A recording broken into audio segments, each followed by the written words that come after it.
our committee meeting, Trustee Cushman. We have a special guest there, I'm told. One of our former trustees, our student trustee, Alice. And I believe Dr. Nye has, or maybe you now have, a resolution recognizing Alice for her previous time and commitment and really wonderful representation on behalf of the students there at the college, and was hoping you might be able to stand in for us and read the resolution and properly recognize her.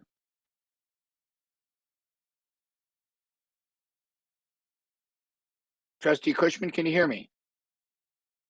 Very my fault. Oh, we don't have them. There we go. Can you hear me? I'm sorry. I can hear you now, yes. We didn't have the microphone on. Thank you, Chairman Martin. I will, in order to make this official, I will start this committee meeting and then make that presentation. So this is to start the call to order the Education and Planning Committee meeting this June 1st at 4:30 p.m. And I'd like to ask for a motion to amend the agenda to present the resolution of appreciation to Trustee Alice Avila. May I find a motion? Thank you, Santa. And a second? I'll second it. Jeff? And all in favor? Aye. Opposed? Nays? But Jeff, you're not on this committee. Can you still do that? Yeah, neither am I. Yeah. Technically, but I don't think we I have can amend the agenda. Joan. Oh, okay. Would need to be Yeah. Joan or somebody. All right. So we're okay. We're okay. Go right ahead. yes. So if I may, Allison, read resolution of appreciation to Trustee Alice Avila. Whereas Alice Avila was elected by the student body of the Finger Lakes Community College to serve as a student trustee, and whereas Ms. Avila has competently served Finger Lakes Community College as a student representative on the Board of Trustees for 2 terms from July 18th through June 2020. Whereas Ms. Avila demonstrated conscientiousness in her role as a student trustee, always considering the consequences for students of issues under discussion by the board and offering valuable student insight and perspective. And whereas Ms. Avila's point of view as a non-traditional adult student attending college while raising a family and working provided a much-needed perspective for the board. Yeah. And whereas Ms. Avila represented the board as well-informed ambassador through her participation in SUNY and New York Community College Trustees, student trustee meetings on behalf of the college. And whereas Ms. Avila's role as student trustee, she represented the entire student body in a professional and thoughtful manner. Now, therefore, be it resolved that the FLCC Board of Trustees expresses its sincere appreciation to Alice Avila and for her dedicated service to the Finger Lakes Community College and its students. Thank you, Alice. Nice. Thank you so much. I know you've served your time, but if you want anything to say at one last at an official board meeting. In an official capacity. I'd just like to say thank you for being such a wonderful group to work with. It really, even though it was a difficult time in my life, being part of this group really meant a lot to me, and it was like another family. So I appreciate that so much. Thank you very much. Thank you.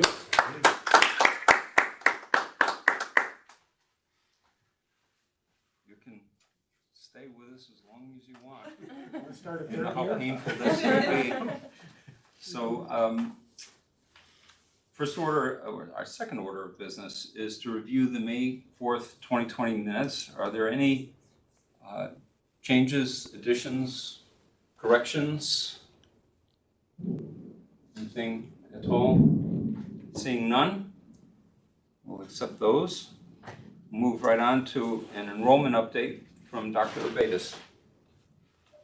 Yes, good afternoon, everyone. Happy June. All right, so in your packet is the enrollment date reflecting summer and fall terms as of May 20th. I'm going to provide you an update, a verbal update as of Friday, May 27th, a week later.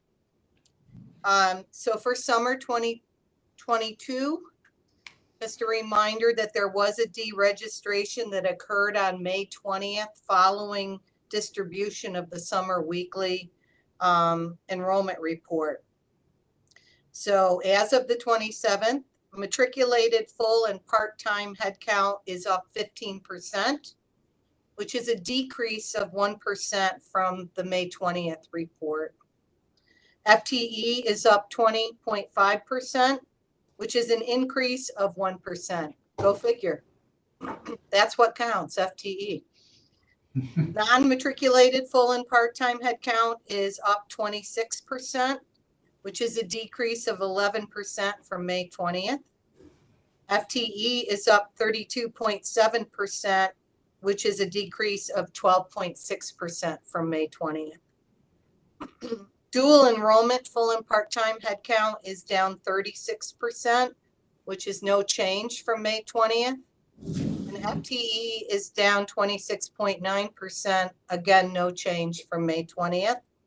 So overall, summer headcount enrollment is up 19%, which is a decrease of 6% from May 20th. And total FTE is up 25.2%, a decrease of 5.3%. Any questions about summer before I move on to fall? Move If ahead. not, so fall enrollment as of May 27th, excluding Gemini and non-credit state aidable, is up 12.8%, which is a decrease of 3.5% from May 20th. And FTE is up 15%, which is a decrease of 4.6% from May 20th. Any questions?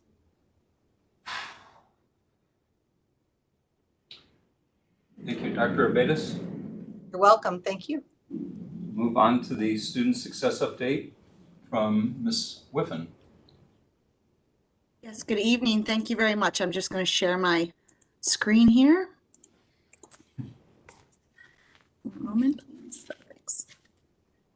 So thank you again for letting me come. I believe you can see my screen. No, we can't see your screen. Oh, you can't. It says it's There it shared. goes. It Okay. was a little delayed, like the weather, I guess. I don't know. I guess so. Yes, we're having nice weather. Thank you so much. Last month, I had the privilege of highlighting some of the tools that we were using to support our students' experience. And as I mentioned then, tonight, I'm going to share how we're starting to dig through this data that we're collecting to help us unlock how we can influence our students' experience and keep them on track to successfully completing their goals. Next. Okay.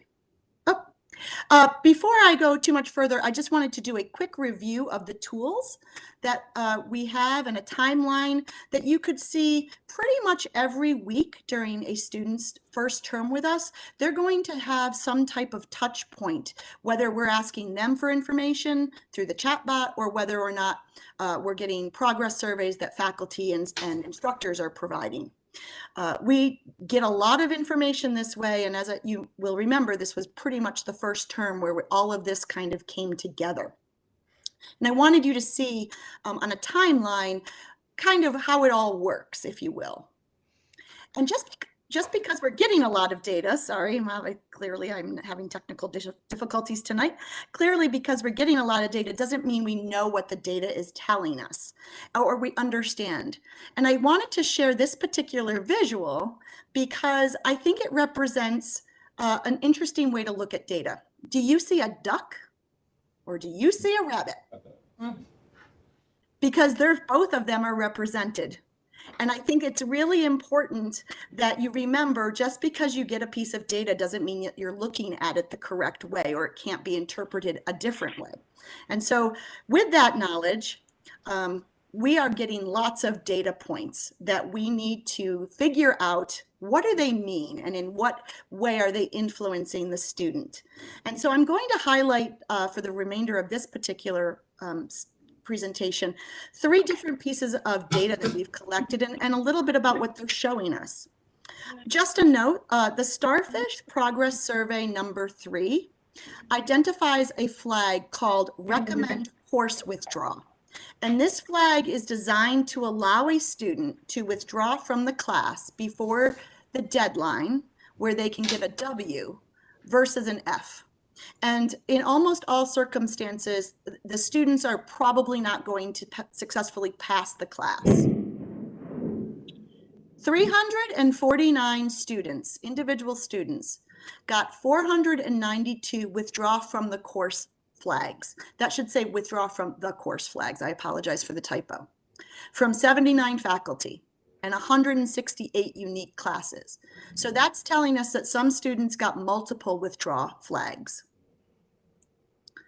We then started to look at that data and look at the other data that we have on these students. Are they veterans? Do they live in the suites? What's their academic status, their financial aid status, their major, are they SUNY online? Are they EOP? Are they athletes? How many flags were raised? Was it the first flag? And then at the very bottom, you'll see the blue highlight of the chatbot. How many of these students engaged with our chatbot? And what data did that show us? And then finally, the last week, right after graduation, we started looking at enrollment data. Did the student withdraw from the class? This was after classes had ended. Did they do what they were told to do? When did they register for spring, or are they registered? Are they advised? What was the outcome if they didn't withdraw? And with this data, we started to look at, are we seeing trends? Do we see patterns? What's the influence we have over the trajectory of students?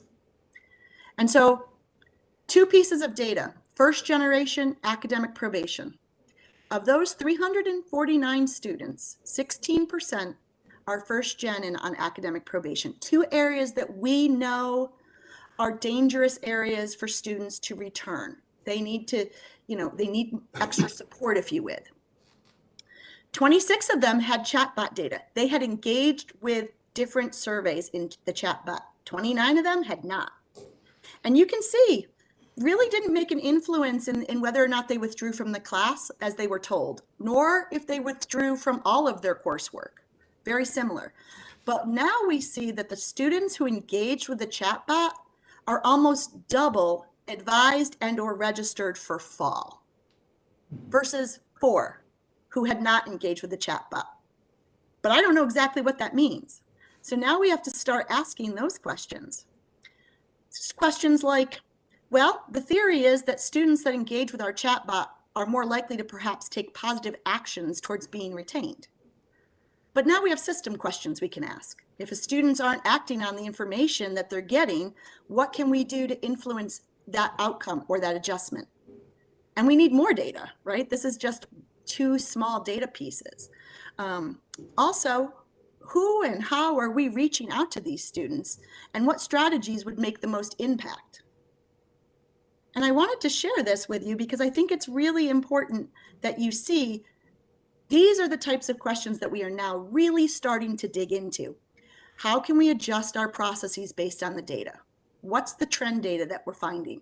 How do we maximize our interventions with timing and systems? And how do we move to a system of data analysis?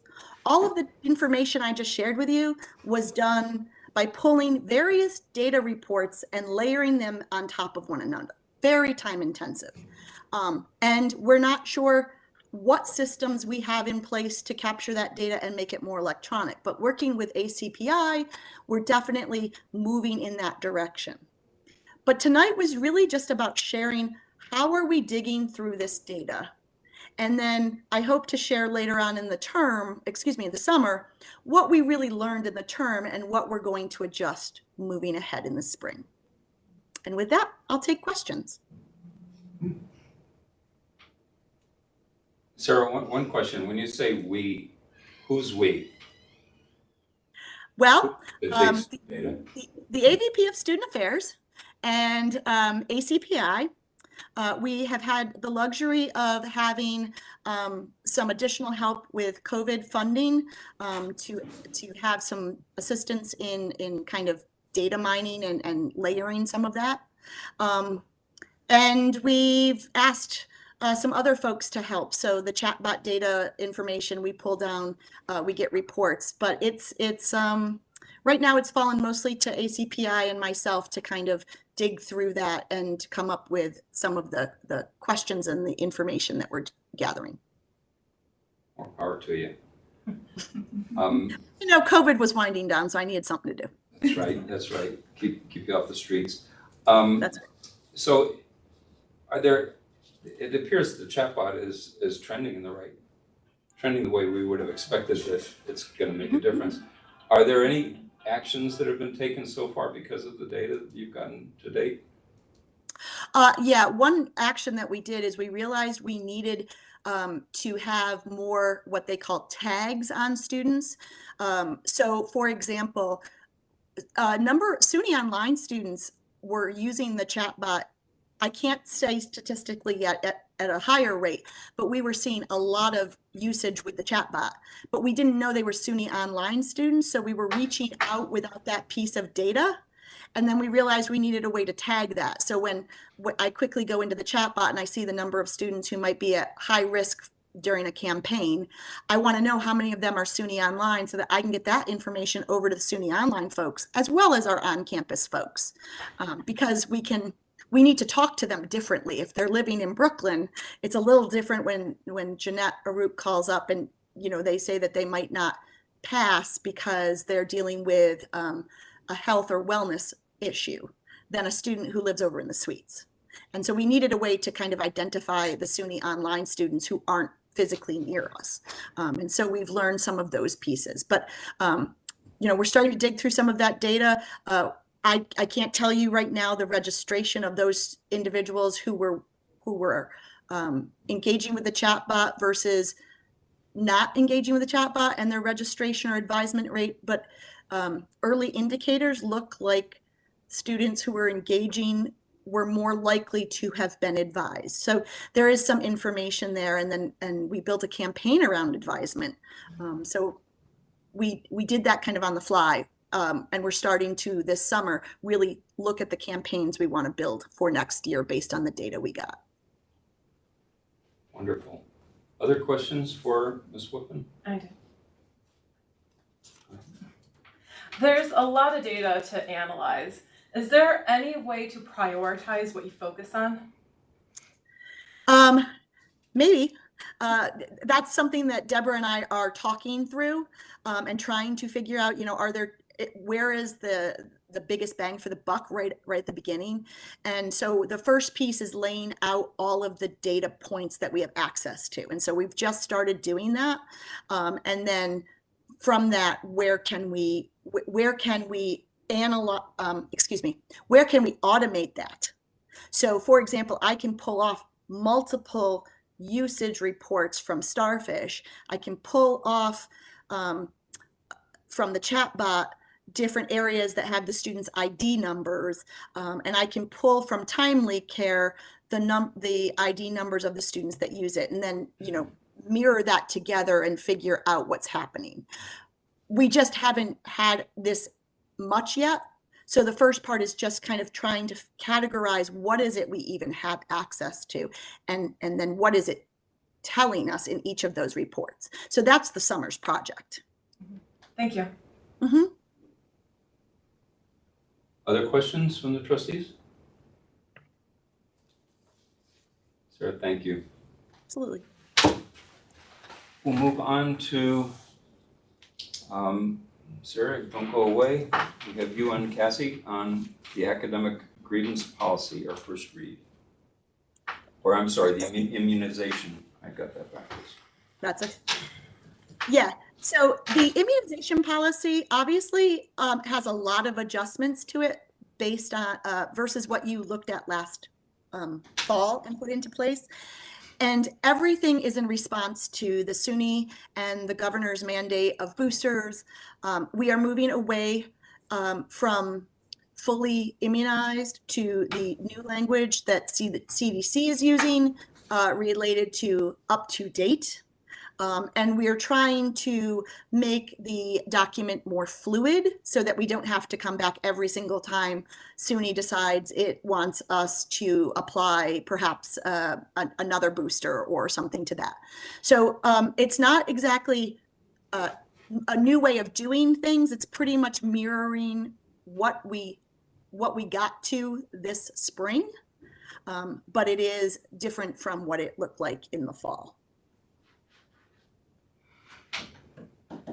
Any questions from the pre-read? I will say one thing I noticed in going through the pre-reads is that it was not just the adjustments you were mandated to make. There was a lot of cleaning up of the language. It was made much clearer. So I just want to commend staff for doing that. It was a pleasure to see some of those things fixed.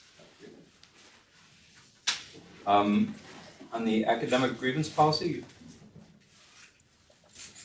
So again, the academic grievance policy and the student code of conduct come to academic senate annually and also come to the board annually. There is not a lot of adjustment to either of these. It's again more cleaning up, more streamlining based on what we lessons learned, if you will, and there aren't major adjustments to the actual policies themselves, but the grievance policy does have some adjustment to the board based on timing and outline some more specifics, so it's very clear to students what falls into the academic grievance process, both an informal process as well as a formal process. Trustees have any questions about the academic grievance policy? And, I think you covered the student code of conduct, same process, so are there any questions on that from the trustees as well? Again, I want to commend staff. The language is, I just saw evidence of it being cleaned up, more concise, and I think it was easy for us to get through, so thank you. I will relay the message. Thank you. And next on the agenda is to approve tenure track faculty reappointment for Matthew Hola. Cassie? Yes, Matt Holla, he is our faculty who teaches psychology and is the coordinator of the psychology program. He's up for his 5th year reappointment. He's off cycle, who's a January hire, so that's why his name is being presented now for reappointment as of January 1st of 2023. We are happy to have him on board. Any questions from the trustees on this reappointment? Thank you, Cassie. We'll take this up on the full board meeting. Next is the strategic thought presentation, but our strategic plan update is gonna be, the full package will be presented probably in August. I think everybody's heard that Dr. Orloff had emergency appendectomy, so we're wishing her well. In the meantime, I know folks have pre-read. If there's any questions that they want to present now to present to the staff, please feel free to do so.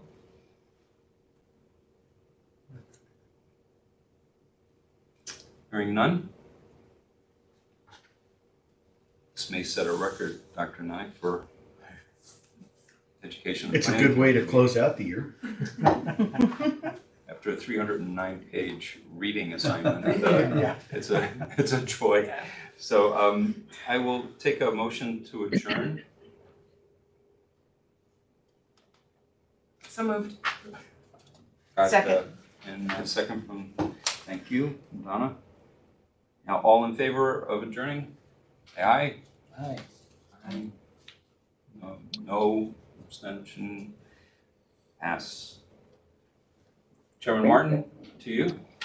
Thank you, Trustee Cushman. Appreciate that, and everyone that participated in that committee meeting. Turning our attention to Facilities and Finance Committee, Trustee Don Cass, would you lead us, please? Thank you, Chairman Martin. I'd like to call to order the Finance and Facilities Committee meeting. Ask if there's any additions or corrections to the minutes. Hearing none. Adam, we'll start out with the operating budget update and the finance report. All right, thank you. Share my screen in a second. One thing I do want to state is for some reason at board meetings, I seem to get sick, so I apologize. Allergies are bothering me. I've been sneezing a lot, so apologize. I have to stop and take care of that. So first thing is the monthly report. It's, as of April 30th of this year, about 67% complete with the fiscal year. The one thing I want to point out before going into any of the details, we look at the budget here, this budget with encumbrance. We're going to forget the word encumbrance, just look at the budget. You will notice that this 52 million is not what was approved in the Board of Trustees meeting last year. That's the $47 million number. The reason that's there is, these reports are just downloaded out of the system with all of the revenue streams gathered into, a 200 some odd page report. But just to kind of give a little bit of sense of ease that this number is accurate, if we back out, so for the STEM federal aid, there was $1.9 million budgeted.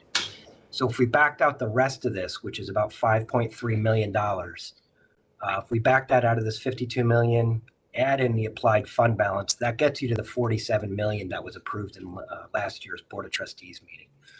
So while this doesn't look accurate, it is just because of the federal funding that we have received. So this number will be adjusted at the I believe August or September meeting to do a resolution to adjust the budget based on federal aid. So we will do that later on in this fiscal year.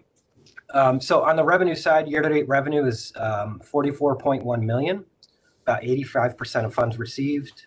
Typical fund flow for this time of year. The non-credit is still tracking historically a little bit behind compared to last year, but we do expect that to pick up steam in the next month or so. For the federal aid, we did have an increase in expenses over the past year. This includes the institutional and student aid awards. This past month, we had $1.9 million further expensed to payments to students. On the expense side, scroll down. Year-to-date expenses are tracking well as well. 35 million year-to-date, or about 64% complete. The only line that really stands out is the non-credit line. The expenses are picking up as expected. And then that will, gather steam, and then as we see the rest of the revenues come in as well, it'll balance out. And again, once we'll be going through the fiscal year 22-23 budget, so once that's complete, the next board meeting, have a projection of where we plan to or hope to be at by the end of the year as far as projected expenses to budget to get a sense of where we may stand in the next fiscal year or at the end of this fiscal year. Moving on to the one without federal funds. Again, same numbers in every other category with the one exception being the federal aid. Backing that out just to kind of show what the budget would look like if we did not have any federal aid. The one line down on the expense side that I pulled out was the supply and expenses. That is covered some payments that we made to students, and the assumption would be that if we didn't have the federal aid, we wouldn't have the ability to make those payments. So I backed that out. Now the bigger strategic picture, or I guess theorized, so to speak, if we didn't make those stimulus fund payments, what impact would that have had on student retention? Because that did provide some additional financial resources available to students to maybe pay off their student account balance or provide them enough funding to actually re-enroll the following semester. So those are some other non-financial matters to really consider. If we start pulling that out, what would happen to student retention had we not had federal stimulus funds? So those are the monthly reports. Any questions on that? So Adam, Steve here.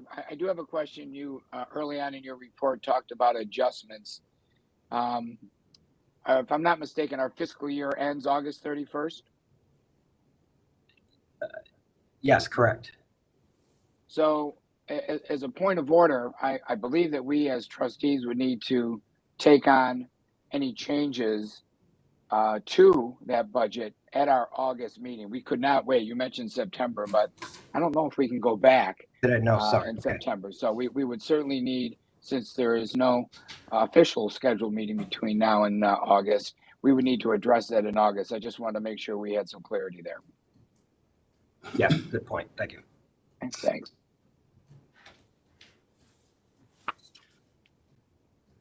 Any other questions on the monthly report? Okay, we will jump into fiscal year 22-23 budget overview. So in your packet is the budget presentation to the Board of Trustees. You will notice that there is a draft on this. The draft is in reference to one of the pages that we'll get to in a minute regarding FTEs and how that correlates to projected headcount as well, just to make sure that the numbers are in relation to each other. There's not necessarily a direct calculation to get from one to the next, but just want to make sure that they correlate to each other. So the second page there is just table of contents, and we'll get to this first. Go through this first executive summary for you. So the overall, the proposed budget for next year is projected to be increased by 1.04%. It's primarily due to increases in personnel expenses and contractual obligations that have automatic consumer price index increases built into each agreement. By category, so the first one here, contractual salaries and wages. These are expected to increase about 1.9%. And this is primarily due to salary adjustments related to contractual obligations, as well as the addition of 2 new positions in the Enrollment Management Division. The increase is partially offset by staff turnover and overall lower salaries, as well as department reorganizations that yielded some salary savings. And this is part of a bigger picture strategically moving forward as we will continue to see a slight reduction in FTEs over the next several years, impacting resources to be more strategic in our personnel lines, as that does equate for about 75% of our overall budget. The benefits are expected to slightly decrease, not much, but negative 0.7%. This is a result of offsetting expense projections. There is a large increase in our medical insurance, roughly $440,000, or about 9.3%. This, however, will be offset by a projected decrease in a New York State employee retirement contribution. The reduction to that line is primarily due to the voluntary separation incentive plan that was offered a couple of years ago, as well as other retirements that have occurred in the past couple of years. Now, this is the defined benefit plan. So this is the state retirement plan. And as newer employees come in, they tend to choose the contribution plan or the 403B plan. So that's why this contribution is going down significantly. On the expense side, expenses are, projected to decrease by about $400,000 to approximately $929,000.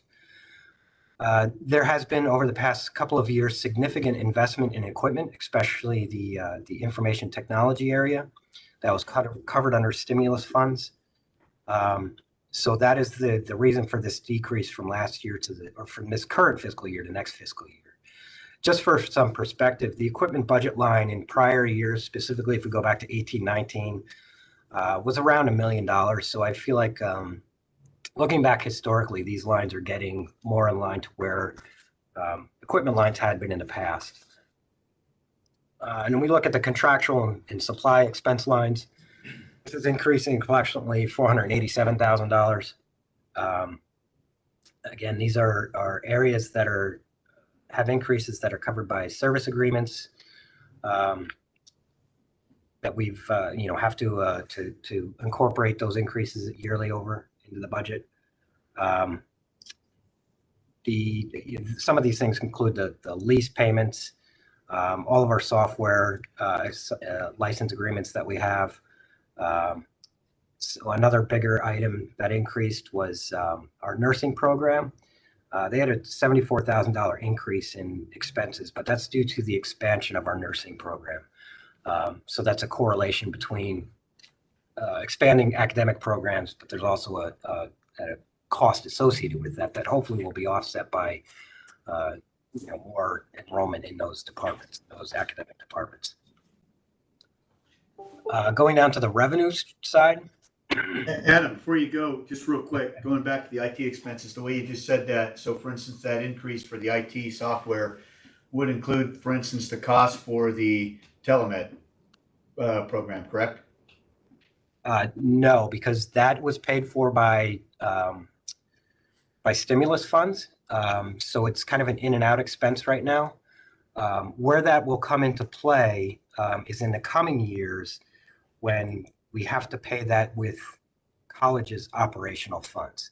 And that's where that multi-year budgeting tool is going to come into play significantly in the next several years, because a lot of these newer software programs that we've purchased have been paid for by the stimulus funds. So we don't have to, quote unquote, worry about them now, but they will have an impact of the budget 2-3 years down the road when those license agreement renewals come about. Okay, thanks. Yep.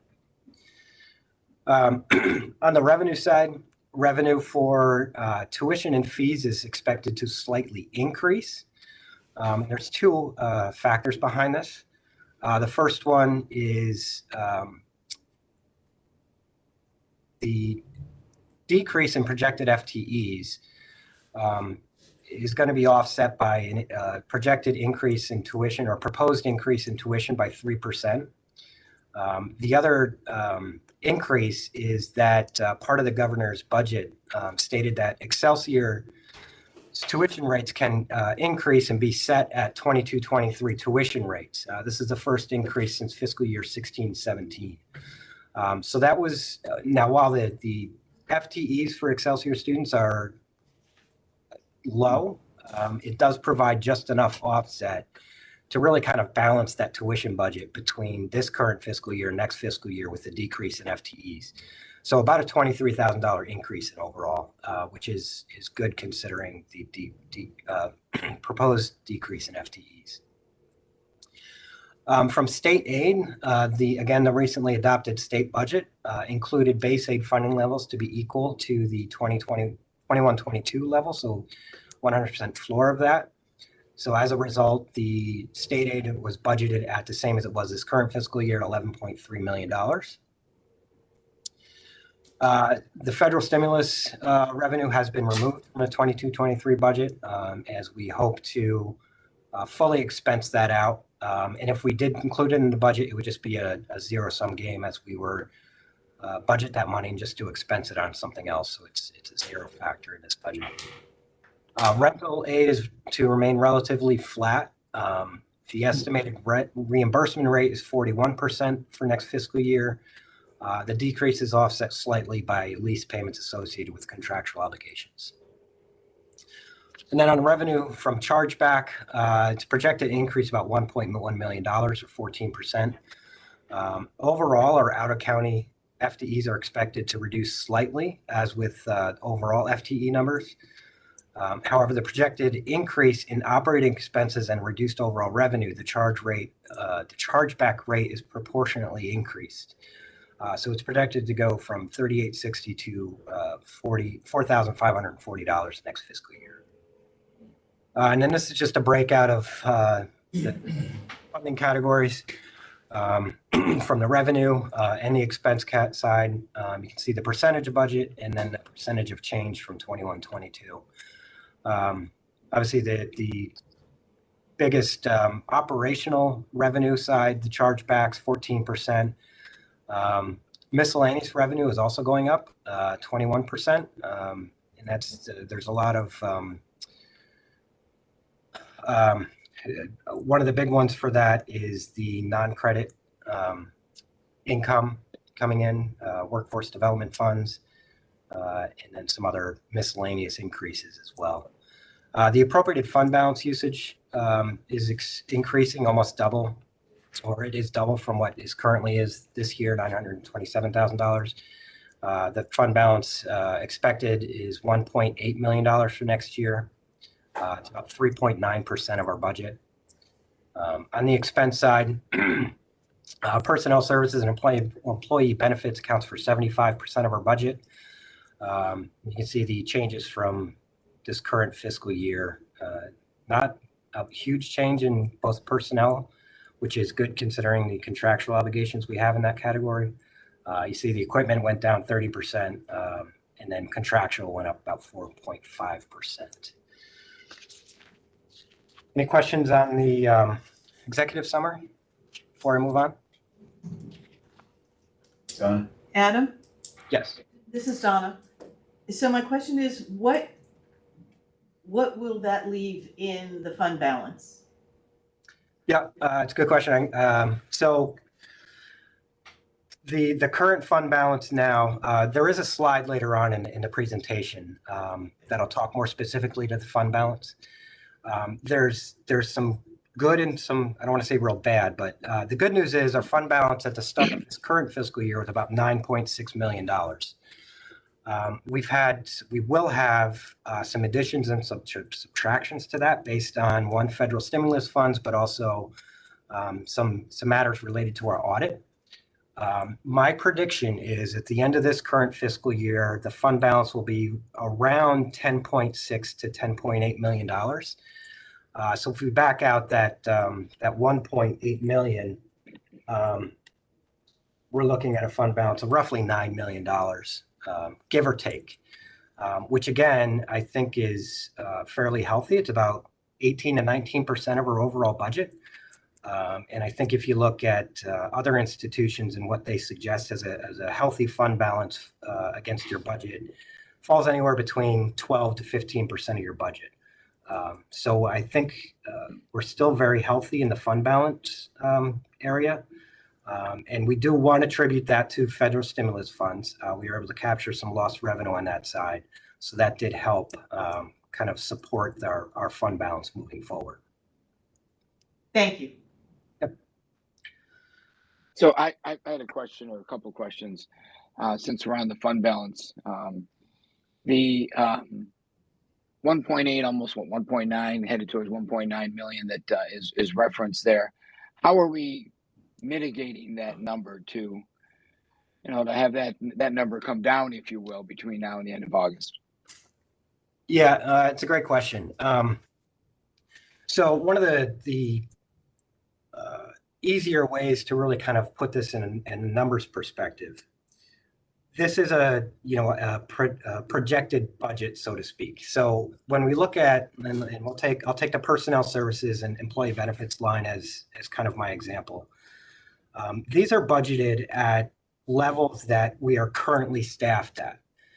And if you think of a perfect world, we would have no staff turnover, no retirements, no vacant positions. But we do. It's inevitable. It's going to happen. We currently have vacant positions that we have a budgeted salary for, but we are not spending. So if we take those two lines, you're looking at $36 million. Historically, we have expensed about 95.5% of those lines because of those reasons, because of retirements, resignations, vacant positions. So if you're looking at $36 million, historically, there's probably it's safe to project that we would save about $1.6 million just from those lines based on that staff turnover. So if we look at 1.6 million, we're looking at appropriated fund balance of 1.8 1.856, almost 1.9, that leaves a fund balance usage of $200,000. Again, historically, we don't necessarily spend all of the contractual obligations as well for various reasons.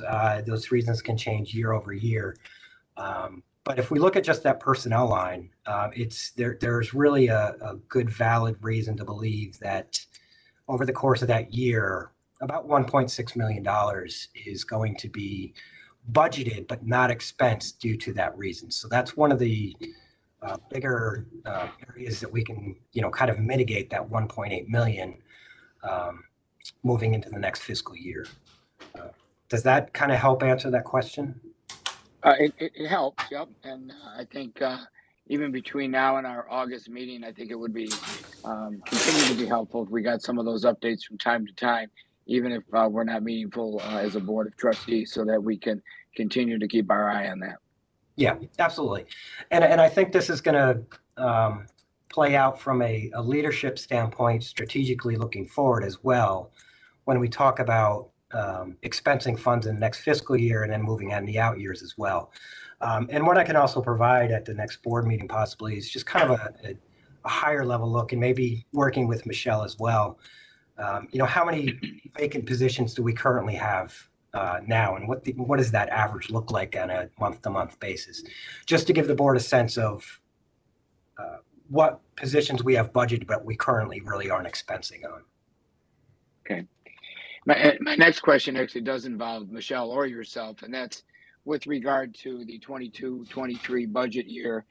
And I know we've successfully ratified a couple agreements with the 2 bargaining units, and there's some savings there when it comes to our healthcare plan and so forth. Where are those dollars realized in terms of line item? Is it in the benefits line or is it elsewhere? That is in the benefits line. There is a larger breakout of all of those employee benefits, line by line, whether it's retirement, healthcare. They're all broken out individually, so we can track those individually. Adam, if I could just add a little detail to respond to Trustee Martin, that it's not a savings that you'll see in the budget, it's a cost avoidance. So had we, for example, stayed in the consortium, that line of the budget would have increased more than what it actually is going to from this fiscal year to the next. Yes, better said. Thank you. I appreciate you correcting me on that. That's a important distinction. Thank you for that. I understand. Thank you. And then my final one, back to you, Adam, is the chargeback.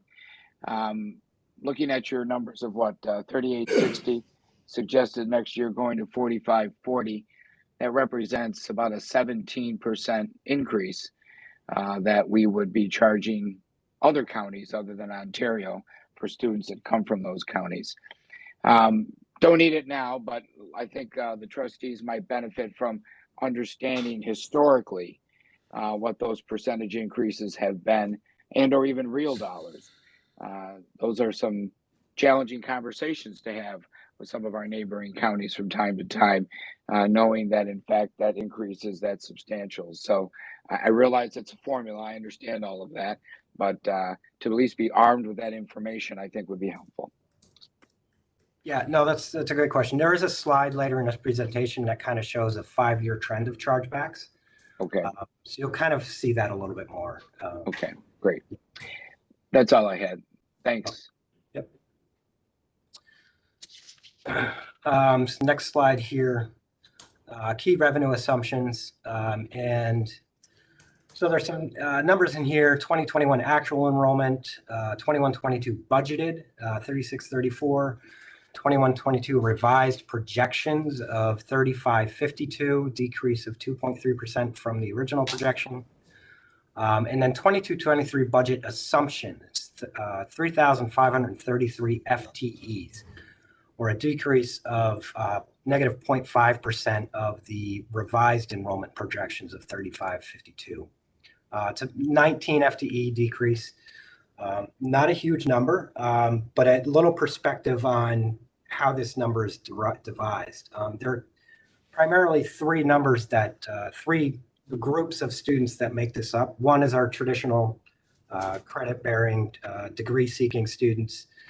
The second group is Gemini students, and the third group are adult basic education students, the ones that are taking high school equivalency, and those sort of courses.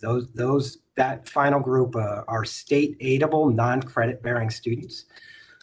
That's what makes up that number. Now, the first two categories, the traditional students and the Gemini students, those projected FTE decreases from this current fiscal year are a little bit greater in numbers and represent anywhere from about 4 to 4.5%. When you look at the credits that are being decreased over those projections, what is making up some of that difference is that state aidable non-credit numbers for our assumptions here. And that's why that there is a balancing out of this projected FTE decrease of negative 0.5. I just wanted to provide a little more clarity into what makes that number up and why we're only seeing a negative 0.5 decrease when we've been talking not just months, but years that our FTEs are decreasing. The numbers are decreasing a little bit more percentage-wise greater in those traditional student categories, but we have been making that up in our non-credit state aidable numbers. Tuition rates increasing 3% or proposed to increase 3% from 49.68 to 51.20. Translation from a part-time credit of 207 to 213. State aid per FTEs remaining flat at 29.97. And our sponsor contribution for the next fiscal year is also remaining flat at $3.7 million. Adam, this is Santa. I have a question. Can you scroll back up to the enrollment? Yeah. For 21-22, aren't we in a position where we can put actuals there? No, not yet. We're not complete with 21-22 yet, because summer does account for those numbers as well. Okay. Yeah. Thank you. And we typically don't have, and I'm not the best one to answer this question, but final approved, so quote unquote, SUNY numbers don't come out until the fall. As we submit all of our reports up to SUNY, they have to approve them and then they get redistributed back out. Okay, thank you. So we can put in our own actual numbers, but they won't be SUNY approved numbers. So Chairman Cass, if I might. Yeah, Trustee Martin. This is not necessarily directed to FLCC, but the frustration and really a concern here that we are still not seeing an increase in the original formula for community colleges here continues to put the heavy weight on students as opposed to sponsor or the state. It's extremely frustrating, and to see the lack of balance, if you will. So I very much want my comments as a part of the record and continue to advocate, if you will, a balancing of that. And frankly, Adam, I'd love for our next meeting to understand what that percentage breakout is when it comes to the burden of students versus the other two entities, because the third model certainly does not exist. We know that, and it's one that we just tend to gloss over.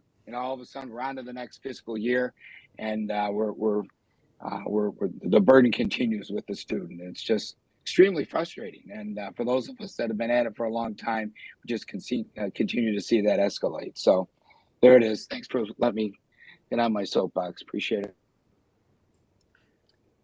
Trustee Martin, just to kind of follow up on that, there is another slide that kind of breaks that out. So we will be able to see what that burden is to students, and under the traditional model of 33, 33, 33, what that now looks like. And it's not clear that, so. Before we move on, Trustee Martin, something important for Donna and then whoever's going to follow in your shoes.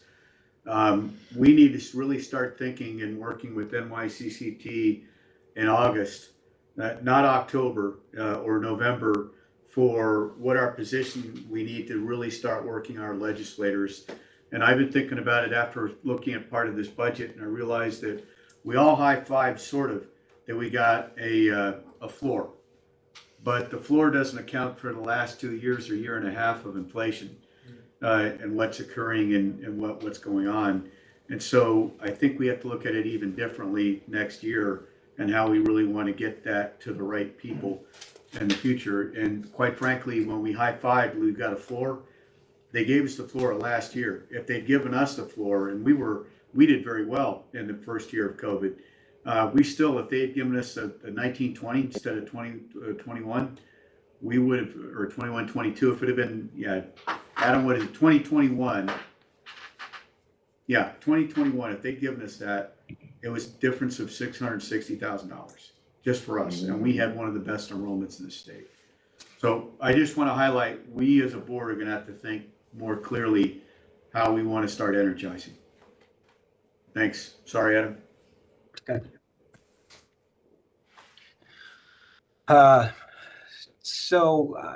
What I want to point out in some of these slides here, it references 1920. I wasn't able to update some of these slides as the SUNY annual report for 2021 has not been distributed yet. So I do not have updated information on some of these categories. So this slide is the same one that was in the budget presentation last year.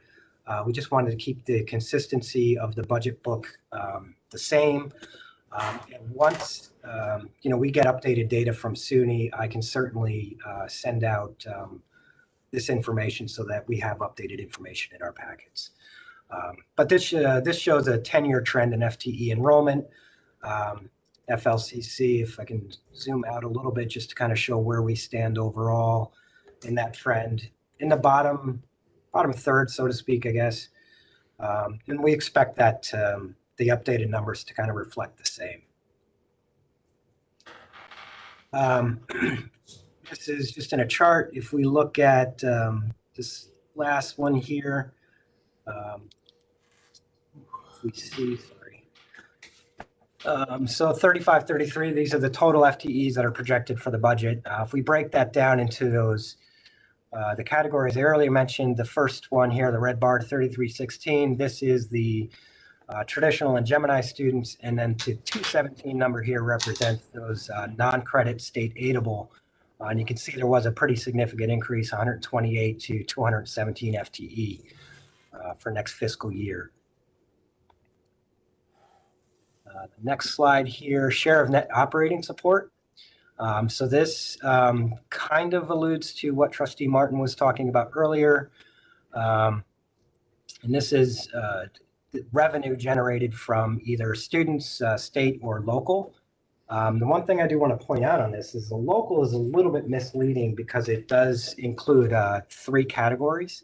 So that green line there represents a sponsor contribution, the chargeback rate, as well as the fund balance usage as part of the local contribution. And these numbers are broken out in a later slide, but this kind of alludes to that original community college model of sharing it equally 1/3 across the board between students, state, and local.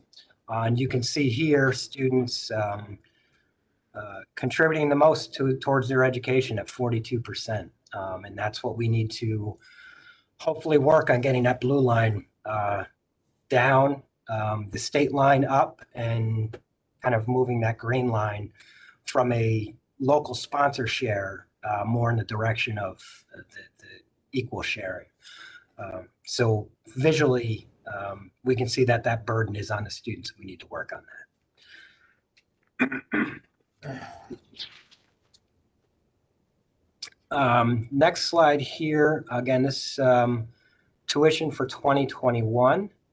I do not have the updated numbers yet for 21-22. However, I did do a little research And I'll zoom out so we kind of see where we are in comparison.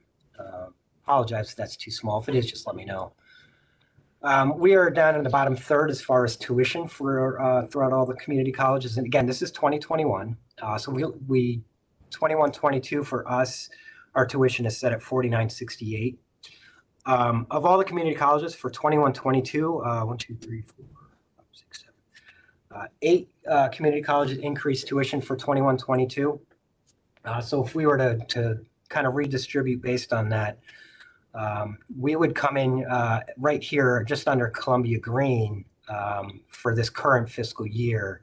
So we did move up a couple lines in this fiscal year with tuition, but again, we're still in the lower third, so to speak, of tuition for community colleges. And this is Jeff. For those colleges that have kept the tuition at or below what we have had, do we know if any of those counties have been increasing their sponsors' contribution over the same period of time? Or are theirs flat too? Yeah, I mean, so I don't know the direct answer to that, but what I can say is that from what I have found in just doing some research, the counties that have not increased their tuition, or I want to say counties, the community colleges that have not increased their tuition, in relation to the sponsor contribution, there are two things. One, their sponsor is increasing their contribution, or two, their sponsor's contribution is a greater percent of their overall budget. That does tend to be a theme, and that's one thing they're going to try and provide a better report on analytically, especially when I get the 2021 annual report from SUNY, because it does provide all that data. Okay. All right, I have a question. Trustee Assels, go ahead. Someone had a question first. Yeah, Barb Hamlin. Are these comparisons apples to apples? Because I know Monroe has a lot of other charges, like parking, et cetera, that really make them much more expensive. Right. And this is strictly a tuition comparison. So we could play with that.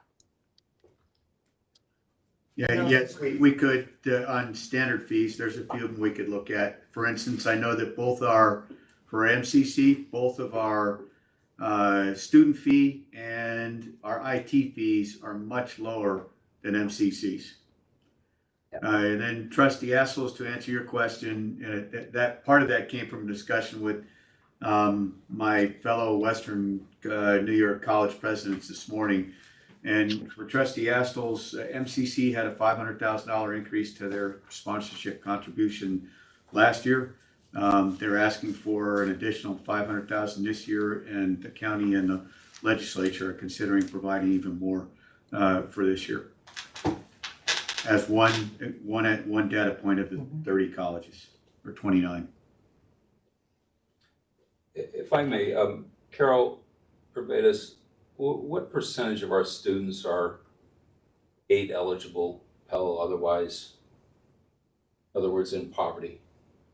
Approximately 60% receive Pell, and that may be a little low. So approximately 60% of the county's students are in poverty level, and the rates are going up.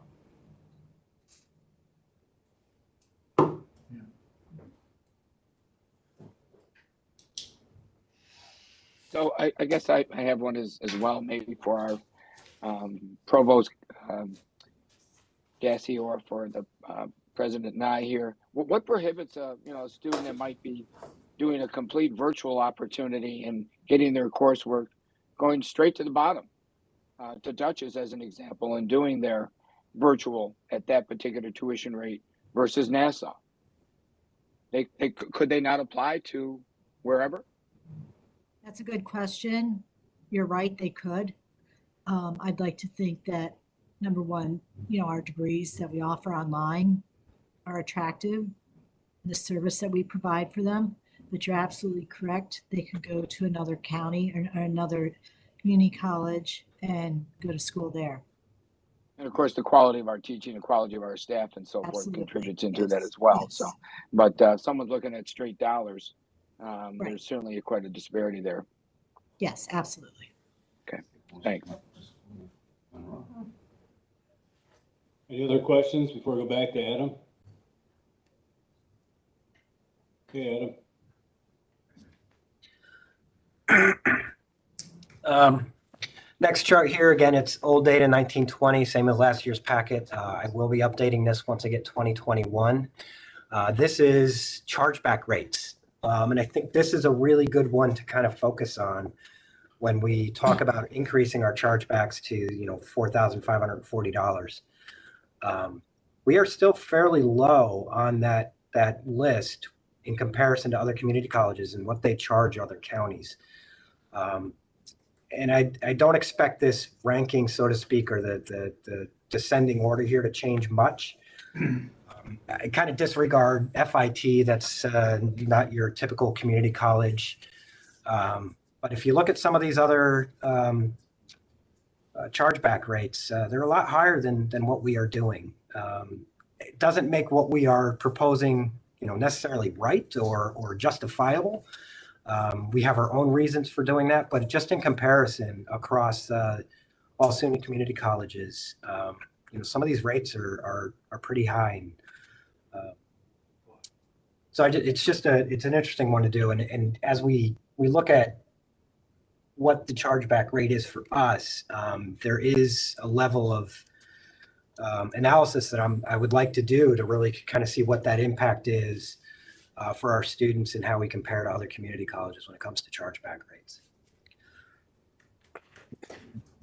Can I just say, to the benefit of Adam, that we saved other counties money this past year where we used her funds to save the additional increases that we could have done. So that should be brought into the equation as well. Yes, good point.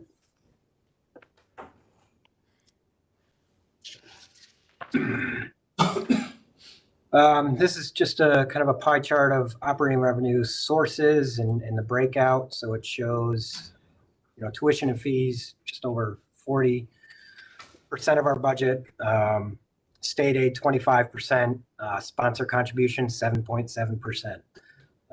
That's a really important one when we talk about that traditional community college model. Chargebacks make up about 19% of the budget, and then various other offsetting revenues, 3.0%, and then about 3.9% for the fund balance. This is the chart that when I started doing it was a little confusing. So what you have to do is kind of split it into two. So if we look at this line, 25% line here, everything above that line is one aspect of it. And then these three lines here are the local share broken out. So again, it's a little bit more detailed than one showed originally. 42% is the student share. The state is about 26%, with the local, which includes chargebacks, fund balance, and sponsor contribution, 32%. The three lines below here are that local share broken out.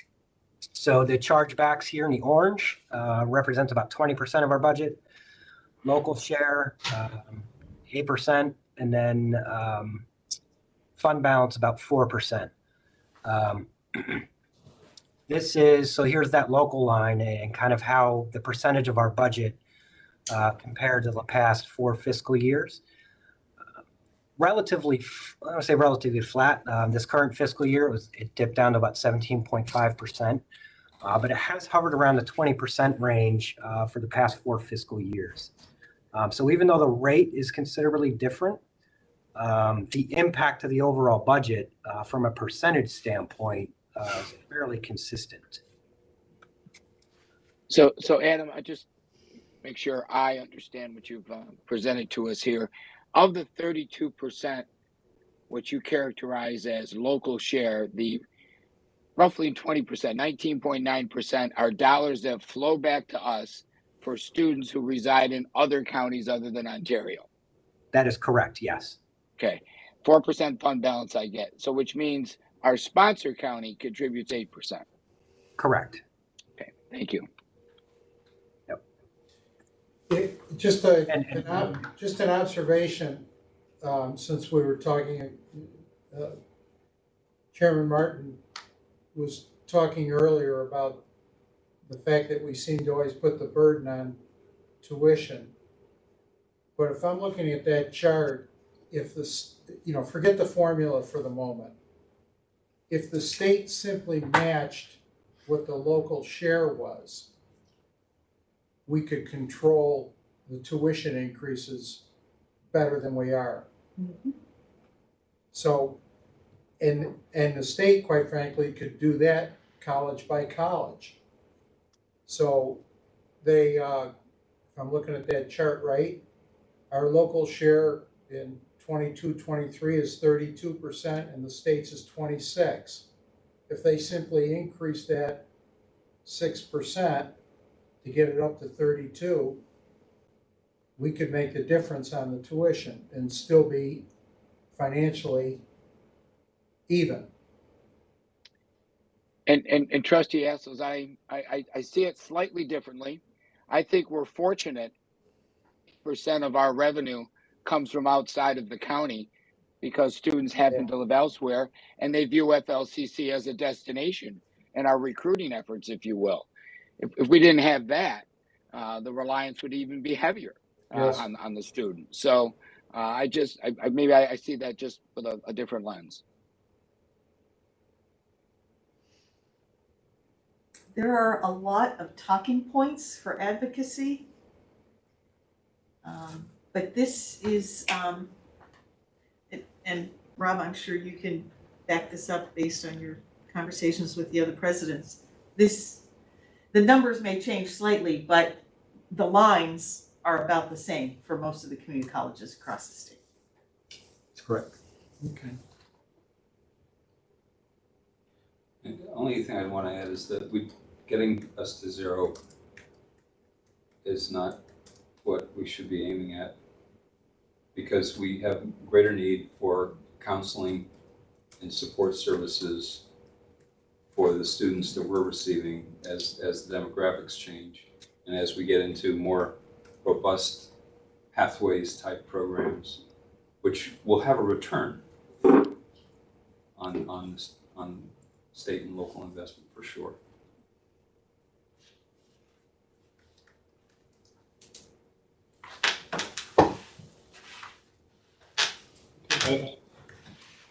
Okay. Next slide here. So this is sponsor contribution as a percent of budget. And I don't have the annual SUNY report, so I don't have 2021 data yet. So this is the same as last year, but a very telling picture of where our sponsor contribution stands as a percentage of budget compared to the other community colleges. Ranked 28 out of 30 as far as level of support.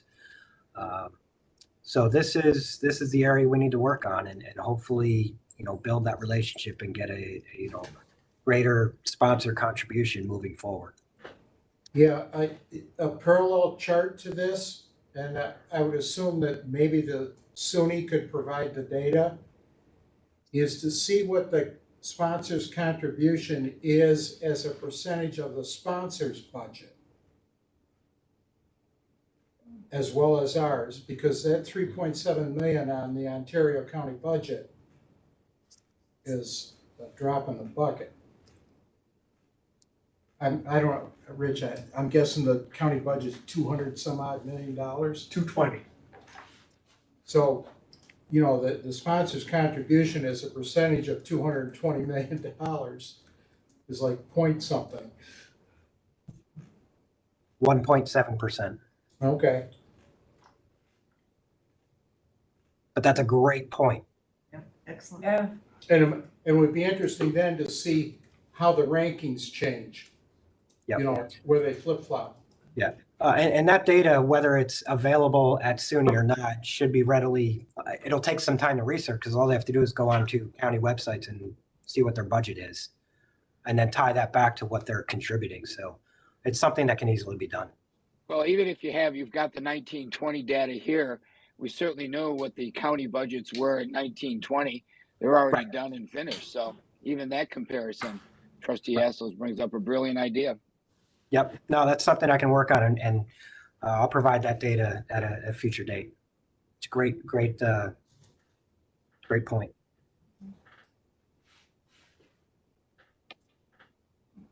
Okay, next one. I briefly talked about this already, fund balance.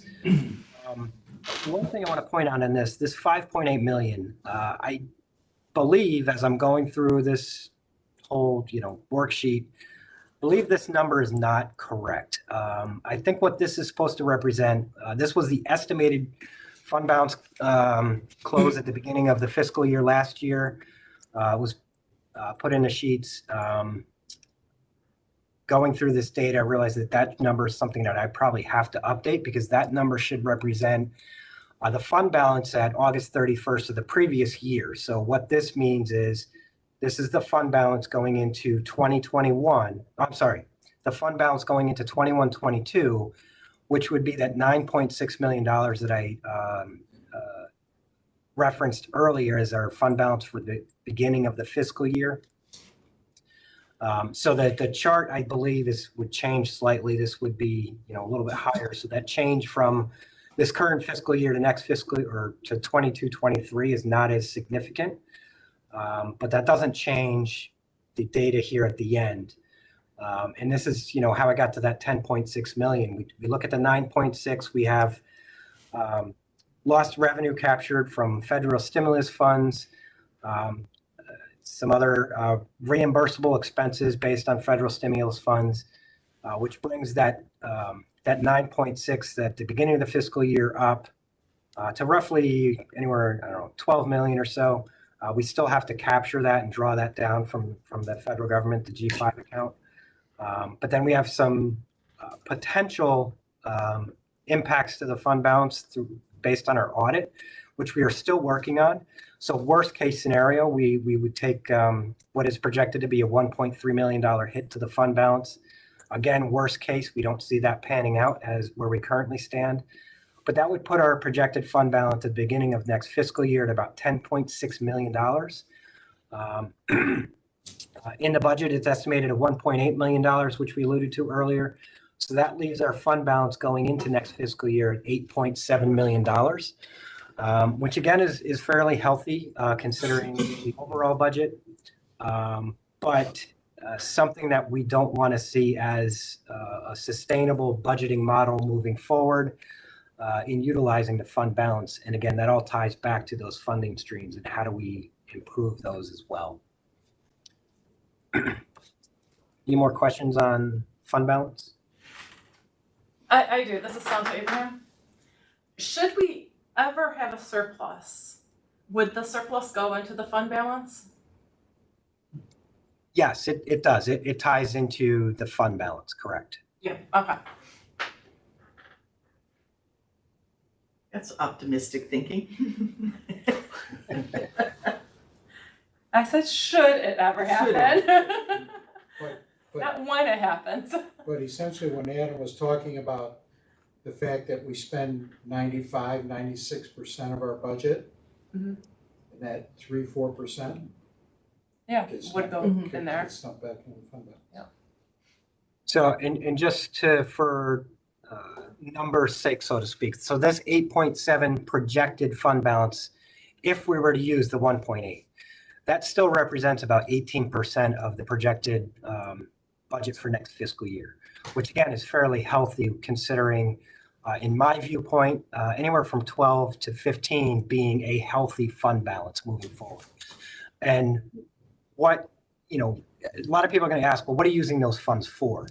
And that's where the strategic discussions, start with the Board of Trustees and the President and allocating funding for, specific projects, new programs.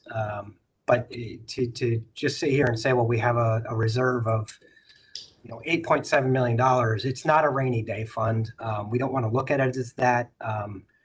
It's just, there in case strategic initiatives that we have in future years. Excuse me. So next slide here, this is the expenses broken out. So again, personnel services and employee benefits, roughly 75% of the budget. Contractual obligations, 25%, and equipment, roughly 2% of the budget.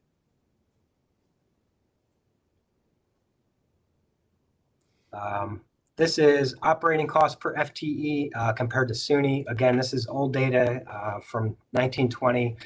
We'll update it as soon as I get the next report, but this just states that our operating cost per FTE is below the SUNY average by about $700-800 per FTE. So that's that looks good for us. We are operating a little bit more lean than other community colleges while still maintaining quality education and base operations. And then this is just an overall look of those numbers. Operating again, 1920 average 12.6 for operating costs per FTE. About the, roughly the middle, a little bit lower than the middle there for operating costs. When you compare it to the rest of the community colleges. FIT is not included in this. They're kind of pulled out below, but that would really skew the numbers if they were.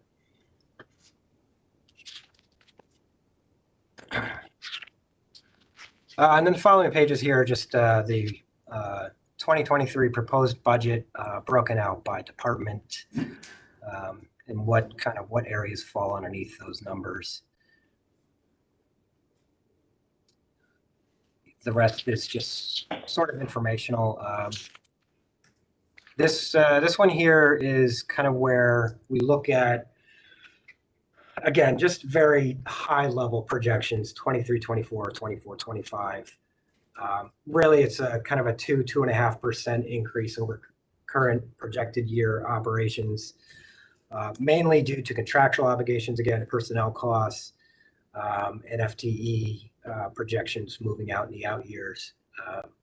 But what we really want to look at here is, what that appropriated fund balance may look like moving in the out years. And this is where that multi-year budgeting model that I'm going to start developing over the summer and incorporate into next year's budget development really comes into play, because now we can be more strategic in mitigating the use of fund balance in the out years and have a plan set in place so we're not going into the next fiscal year budget build mode, kind of with a shock factor in holy cow, we're already projecting, $2.6 million in the future years in fund balance usage. So the multi-year budget model is going to come in really handy to help us be more strategic in that.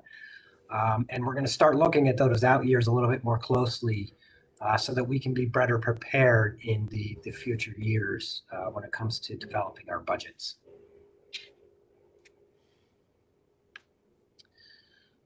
And then just some org chart, and then the timeline that we have had established earlier in the fiscal year for the budget development cycle. That concludes the budget presentation. Any other additional questions?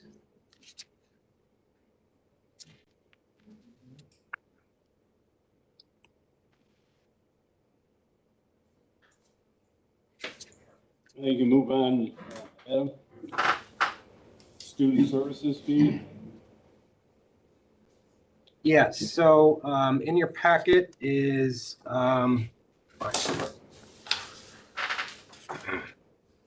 projected student services fee. Would you like me to pull that up as well? I think I still have a second. Actually, yes, it is.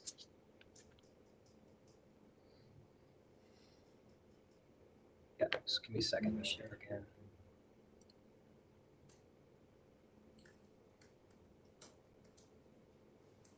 So these are the student service fees projected for the next fiscal year. There were a few changes, and I'll run through those really quick. The first one here is culinary arts. It went from 256 to 150 to 280. So this 280 number is what changed on there. The main reason behind that is the cost of supplies for those courses, mainly food expenses for the teaching of all the courses has increased dramatically, as we all know, with the current state of the economy. The next line that increased was this nursing assessment, testing, and remediation fee. The old fee was $300. It is now $365 per course. The second or the third item, let's see, nursing lab fees. This line here, nursing lab, it went from $62 per course to $124 a course. That fee doubled. Again, the cost of supplies for these courses has increased dramatically over the years, and this is to kind of compensate for that. This line here, the nursing FIT testing fee, or nursing fit testing, I'm not sure if it's the correct acronym, or what the acronym stands for. This is a new fee. In years past, this was covered by hospitals. They are no longer covering that fee. So this is a proposed new fee of $30 one time for a testing fee for nursing students. And then the last one here is technology fee. To propose to go from 16 per credit hour to 18 per credit hour, up to a maximum of 12 credits per student. We did talk about this briefly, MCC specifically, that some of the other fees are also a lot higher, so the cost of education there is more expensive. For comparison for technology fee, we are still below some of our other area community colleges. For instance, MCC, they charge $27 per credit hour. Cayuga charges $20 per credit hour. Tompkins Cortland charges $23 per credit hour, and Erie also charges $20 per credit hour. So even with the increase from 16 to 18, we are still charging less than some of our other community colleges in the area. Okay, any questions on the fee schedule? Okay, Adam, the sponsor services. Yep, sponsor services. So these are standard sponsor services that we have with the county. Workers' comp, $140,000, county attorney, $25,000, and purchasing services, $70,000, for a total of $235,000. Questions? Okay, and the tuition schedule. Tuition schedule. Again, these were reviewed briefly in the budget. These are broken down by per semester. So $25.60 per semester, or $51.20 for the year. This also does relate to Excelsior recipients now, so this did increase from last year. $213 part-time, $71 for high school concurrent enrollment. That's up from $69. And then no certificate of residency, $48.30. $403 for the part-time, and then $134 for the per credit hour there. And then out-of-state tuition per semester, $3,068 or $256 per credit hour. Any questions? Okay, Adam, you have 3 informational items. Yep. So the first one is bid acceptance for letterhead and envelope printing. Lowest response bidder was Dupley Envelopes and Graphics out of East Syracuse. Annual cost of $12,100. This is a bid acceptance, so this is the first year of a 5-year total agreement. We can renew for 4 additional years after this current fiscal year is up. The second one here is, let's scroll down, a bid renewal. This is for, excuse me, boiler maintenance and repairs for our facility here. First of 2 one-year options, and this is for a total of about $7,900 for maintenance, but plus for the cost of repairs in the future years. And then the final one is the operating transfer report. Again, this is just operational in nature, no impact to our operating costs, net zero impact. Okay, thank you, Adam. Anybody else have questions? If not, I'll accept a motion to adjourn. Rich will move that. Second is Barb. All in favor? Aye. Thank you. Chairman Martin. Okay. Thank you, Trustee Cass. We appreciate that. It's top of the hour, 6 o'clock. Let's roll right into our annual meeting. Let's get through that business, and then we'll take a break before our full trustee meeting. I'd like to call to order the annual meeting of the Board of Trustees of Finger Lakes Community College. We have a number of items in business in front of us here. I'd like to take these separately. Some folks may abstain on some of these resolutions that are in front of us, or have votes or comments. Motion to approve the 2022-2023 FLCC Board of Trustees meeting calendar. And we are looking at the meeting calendar that was given to us most recently. Is that correct, Penny? Yes, Great. that is correct. And this was provided to us sometime this afternoon. So hopefully each trustee's had a chance to see that. What are the changes as opposed to maybe what was in our original packet? It was just the one line that was above under A and ERM, the one line that said that they meet quarterly before at the board meeting night, but they don't meet that way. Great. Okay.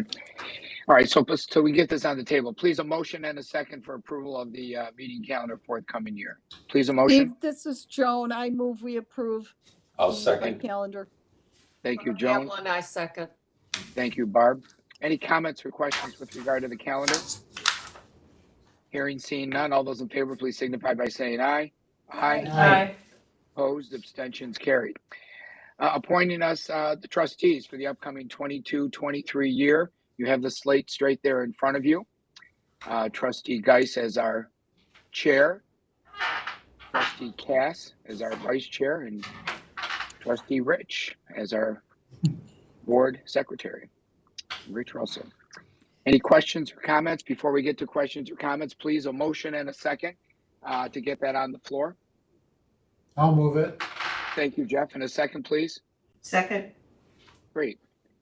Donna, comments or questions? Hearing or seeing none, all those in favor, please signify by saying aye. Aye. Abstentions? Carried. Thank you. Appointing the Assistant Secretary to the FLCC Board of Trustees for the 22-23 year. I'd be happy to move that as Penny Hamilton for the year. Please, a second. This is Joan, second. Thank you, Joan. Questions or comments? Hearing or seeing none, all those in favor, please signify by saying aye. Aye. Opposed? Abstentions carried.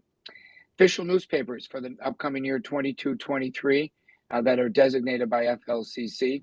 Please, a motion and a second for those that are listed in front of us. Please, a motion. This is Don, I'll move. Thanks, Don. And a second, please. I'll second, George. Thank you, George.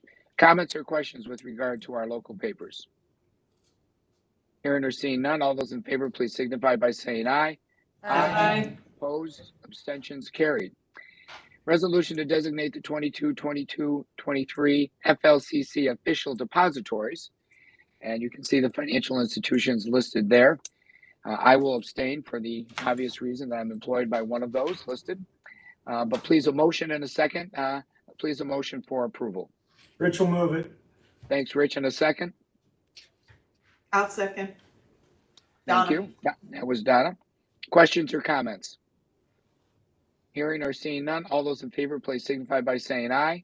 Aye. Opposed? Abstentions, 1. Yes, I abstain.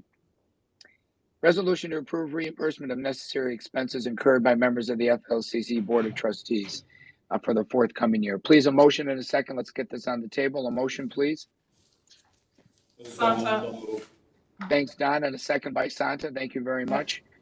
I don't have the total amount in front of me, but seems to be pretty flat from year to year and does cover some of the minor expenses that we do incur when we do some of our professional development. Any questions or comments?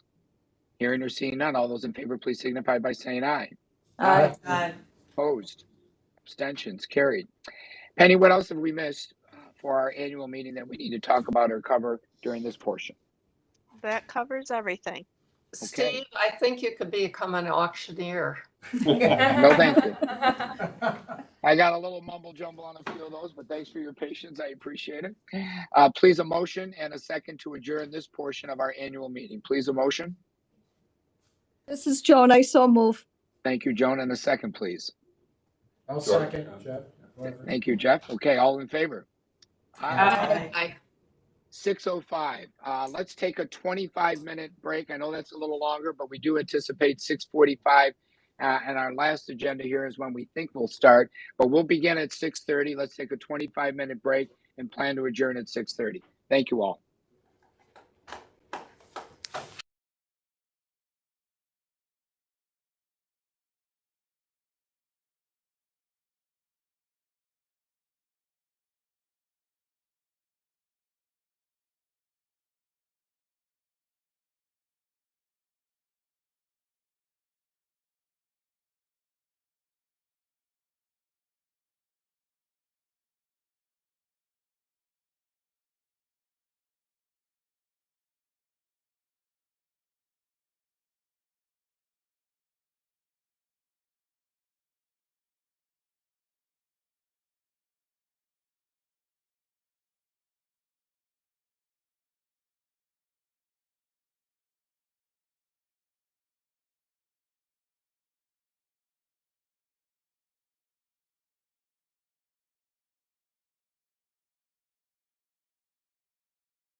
Well, welcome back, everyone. And, we take it for granted, but thank you, Rick and the IT team for helping us navigate through each and all of these meetings. And we greatly appreciate the advanced work that you do, as well as the work you do during the meetings to keep us all alive and connected. So I know you're a name and a face on the screen there, but it's a team effort. And Rick, Penny, and others, thanks very much. I know it's a full group of people, and we really do appreciate it. And we don't say thanks quite enough. So we appreciate the work you do.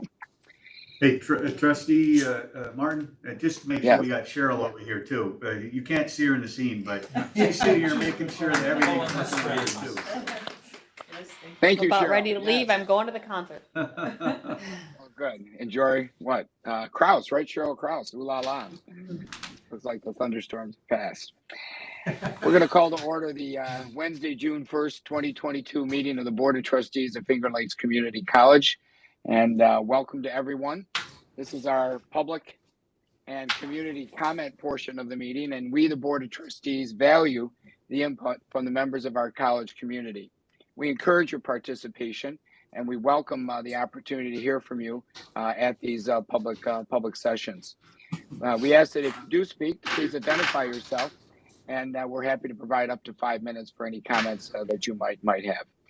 Anyone all that's either there in the Carpenter boardroom or anyone online or via WebEx that would like to join us right now and or speak, please, this is your opportunity. Anyone at all? Going once, online, WebEx, twice, okay. We'll continue on with the meeting, and some awful lot of fun here, some appreciations and resolutions of appreciations for two folks that mean an awful lot to Finger Lakes Community College. So with the board's permission and those listening in, if you might indulge me, the resolution of appreciation to John Taylor, our Chief Information Officer. I'd like to read this, John. And whereas John Taylor has served Finger Lakes Community College as a leader for information technology systems. John Taylor began his career with FLCC as a technical specialist, followed by a leadership role as manager, administrative, LAN's desktop and user support position. John Taylor has served in the role of Chief Information Officer since 2014. And whereas John Taylor, in the capacity of Chief Information Officer and through his leadership with the IT, has greatly improved technology advancements to better serve the college and community.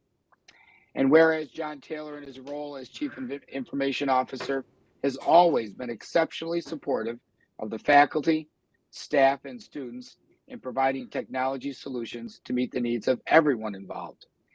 And whereas John Taylor, as Chief Information Officer, has provided ongoing support for new initiatives in the areas of advanced technology initiatives related to Ellucian, Banner, and any programs that work well within SUNY systems to streamline processes. And whereas John Taylor, as CIO, has led the IT team through a pandemic of unprecedented magnitude, flexing and adapting to the rapid changes and challenging conditions related to technological demands related to the needs of faculty, students, and staff with a most positive attitude. And whereas John Taylor has been significantly involved in keeping the Board of Trustees aware of any technology advances and needs required by the college to operate efficiently and effectively. And whereas John Taylor has been instrumental in negotiating contracts in the best fiscal interest for Finger Lakes Community College, now therefore be it resolved that the Finger Lakes Community College Board of Trustees expresses their sincere and deep appreciation to John Taylor for his dedicated service to Finger Lakes Community College, approved today, June 1st, 2022 by the Board of Trustees. Congratulations.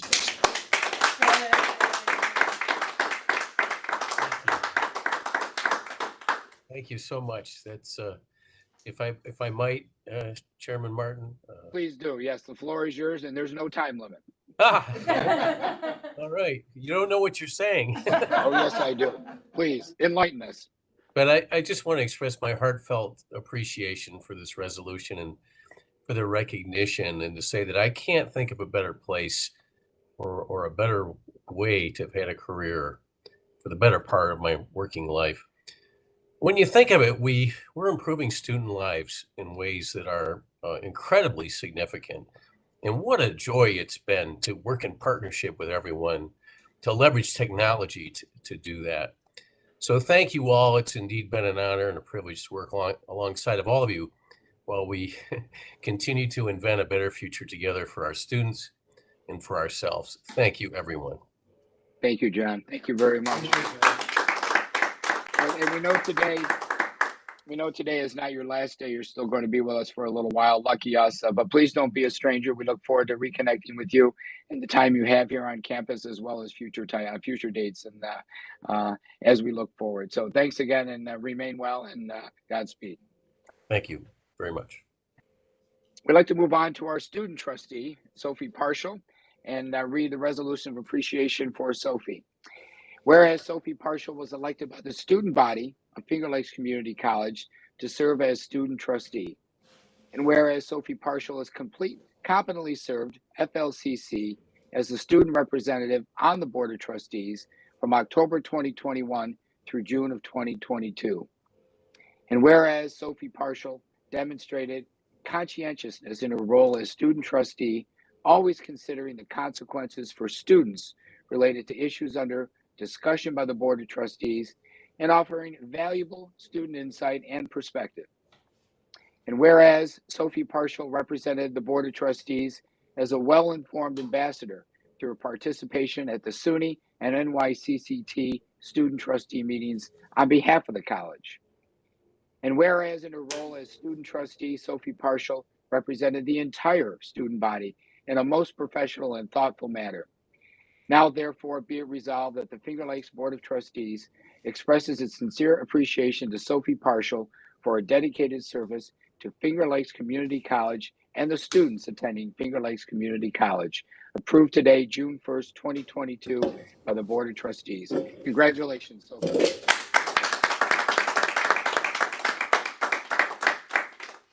I think you're joining us remotely, virtually, Sophie. So again, the same floor is yours, and we'd love to hear from you, please. Thank you so much, guys. It's been really fun and like a big pleasure to be part of this and get to know all of you. It's been a really good experience. I've learned so much and I've met so many fun people, and I'm just really grateful to you guys for being welcoming to me and teaching me about this. And hopefully I'll still see you guys in the future, because I'll still be around. So. Well, that's terrific. And Trustee Cushman, I think I'm going to preempt you a little bit here and give you the opportunity with some other news that I understand is in your report with regard to Trustee Partial. Well, yes. Thank you, Chairman Martin. I'm going to go right down to it, because if it's here, I don't think it is. I've got the old one. The Student Corp will be led by Sophie this coming year. And this past year has just been an incredible experience with that Student Corp. It's been really well run. But with what we've seen of Sophie and her, she always comes prepared. She shows leadership. She's not afraid to speak up. I am really encouraged about next year's student corporation. So, Sophie, we're right behind you. We can't wait to. You're not rid of us yet. So. Yes. And your smile says it all, Sophie. That's terrific, and we're so grateful for the time we've had. And as Trustee Cushman said, we look forward to more of your involvement on the college campus. And so lucky us. That's just terrific. Thank you so much. That's great. Thank you, Trustee Cushman. We appreciate those words. We have some consent agenda items here, and They include the Board of Trustees Committee and board meeting minutes of May 4th, as well as the consent items that we spoke about in committee with regard to the tenure tracks, operating budget, fees, schedules, as well as our resolutions of appreciation. So please, if we could take those as a block, I'd look for a motion and a second to approve the consent agenda. Please, a motion. I'll move, George. Thank you, George. A second, please. It's Jeff, I'll move it. Thank you, Jeff. Comments or questions from the trustees with regard to what we have in front of us? Secretary Penny, anything that we're missing? Anything that needs to be added or amended? Not that I'm aware of. Terrific. Hearing or seeing no other questions or comments, all those in favor, please signify by saying aye. Aye. Opposed? Abstentions? Carried. Thank you. Old business. I'll not want to steal the thunder of Dr. Nye or others, but just say wow when it came to graduation. Fine job by all, and I'll leave it at that because I'm sure Dr. Nye and others have some greater detail to share. So any other old business to come in front of the trustees that you might offer? How about new business from trustees with regard to what might be ahead of us? That's it from old and new business. Chair's report, I just gave it in terms of graduation. I'm going to move right to President Nye and the President's report. So Dr. Nye, please. Well, thank you, Trustee Martin, and you did so rapidly about commencement. Thank you for that. That was a team effort by a lot of people. I thanked everybody I could in my update, or just thank you after the commencement, so I won't talk a lot either, but I was remiss in leaving out a number of IT people that were there as well. Bill Peeler and a number of other folks. Jeff, John, help me out. Jeff Kidd, and Babcock, thank you, and a number of others. So it was really wonderful, and I thank all the board for your support for those. It makes a difference for folks. I did want to let you know that we are down to the finalists for the CIO search. There's 3. We had the 1 interview last week, 2 interviews coming up tomorrow and the next day, and then we'll go from there. The SUNY Blackboard, the D2L Brightspace, John Taylor's folks and the faculty and Cassie Kent are doing a lot of exceptional work working on that, and that we already started part of it with the first start of summer school, correct, John and Cassie? So it's got its ups and downs. I was talking to a couple of John's folks today, and classes appear and then disappear and so forth, but they're working through it. So thank you to all that are working on that. You do know we have our STEM Center STEAM camps going on, not STEM Center, Campus Center STEAM camps going on. And last, Carol, you talked about it. There was one minor challenge up in Newark, but the rest of them are going well, and what needs to be accomplished, so that's really good. That's about it for things that are on here. I did want to highlight a few things. We are going to try, at least Trustee Martin and Geis, to go to a full-up face-to-face meeting at Stage 14 for the August meeting. And we actually have to revise what we need to do, and we need to work on a resolution that will allow us to continue hybrid activities for the board meetings. But you can't do it the way we've been doing it now in the future based on the state law that was passed as part of the budget. You can be hybrid, but you have to be hybrid for specific extenuating circumstances to be able to do that. So we'll be working on that, but the goal is to go back to full-time and then have it available, but that'll take a resolution to do that for folks. So the leadership would like us to continue to be able to have folks be able to plug in like this, so you don't actually have to come in if you wanted to listen to the meeting and so forth. So that'll go on, and I just want to let you know that one area that is ramping up, thanks to Lewis and his team, is grants. And Lewis is going to give you an update where they're at and how donations and things have gone on in August, since they're just closing out their year. But we put in for a cannabis grant that I think that, and so do Lewis and others, that we have a good chance of potentially getting up to $1 million from SUNY for a grant. If we don't, we're pretty confident of getting 500K, correct, Louis? Yes, that is correct, but I'm cautiously optimistic for the million.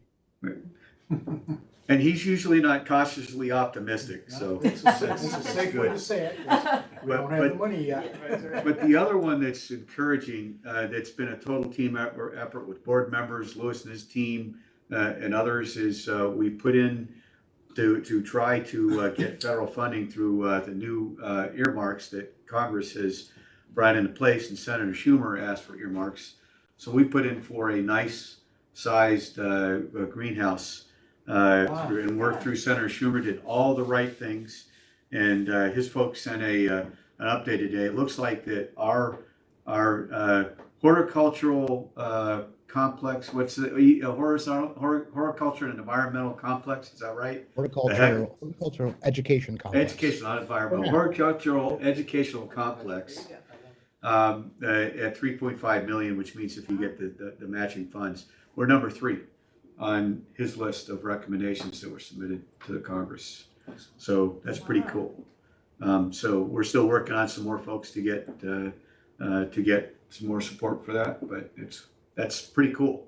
If you think about it, where we've come and where we're going, and trying to be entrepreneurial, that's a great thing. And I want to thank the staff for the great work that's done on that. That's my report. Oh, can I just say, Steve, you're on mute, but just want to say thank you to everyone that's on the screen and anybody that's listening for a really exceptional year. It has been a challenge in terms of coming out of COVID. And I did want to say one last thing. I forgot my notes. I had the opportunity to speak or actually listen mostly to the faculty at a Faculty Alliance meeting. And even though I'd heard about it, you get around and everything, the student disengagement and their mental health issues and expectations are very challenging. And the faculty made it very clear it's been a difficult year where the students are not as engaged. They don't have the same expectations of meeting requirements because we all had to be flexible in the middle of COVID. And talking with 2 superintendents and another group of people from another school during the Finger Lakes Works with Their Hands last week, bullying is a huge issue. And that's an indicator of the anger and angst that's still out there in the high schools, but it still comes here in various ways and what we're doing. And so I just wanted to relay that because the faculty made it clear in a way that I didn't understand as well as I did, and I was appreciative of listening to them to get that idea of the challenges that we have going into next year. And then to say thank you for all the people that did work on Finger Lakes with Their Hands. We had between 400 and 500 students here, potential students, all in one day in our area, looking at different types of careers that are out there. And it was a great event that we went above and beyond based on Carol Urbatis' work, along with Margaret Lorenzetti and all the volunteers that were out there to work on that event. It was a great event. So thank you. The pictures were great. The pictures really, told a story about what that day was all about. It was a good day. I invite people to come next time too. Mm-hmm. Oh, and I do have one last advertisement. Sorry. June 23rd. And darn it, if we'd known, we would have had county people at the commencements. But June 23rd in the evening, 6 o'clock, is the high school equivalency graduation. And even if we can't get county, I talked to Chris to get the Bolt to get a couple of his people to come see that event. So at least we start to get some people connected. And I'll be announcing that at our board meeting tomorrow night, just to reinforce. Okay. I promise I'm done now, Trustee Martin. Okay, well, no reason to apologize. Questions of Dr. Nye? Penny, just before I forget, if you could maybe give us an email with the details of June 23rd on the high school equivalency, that would be terrific. And also, just for the trustees' benefit, all of us, Adam slides on next year's budget.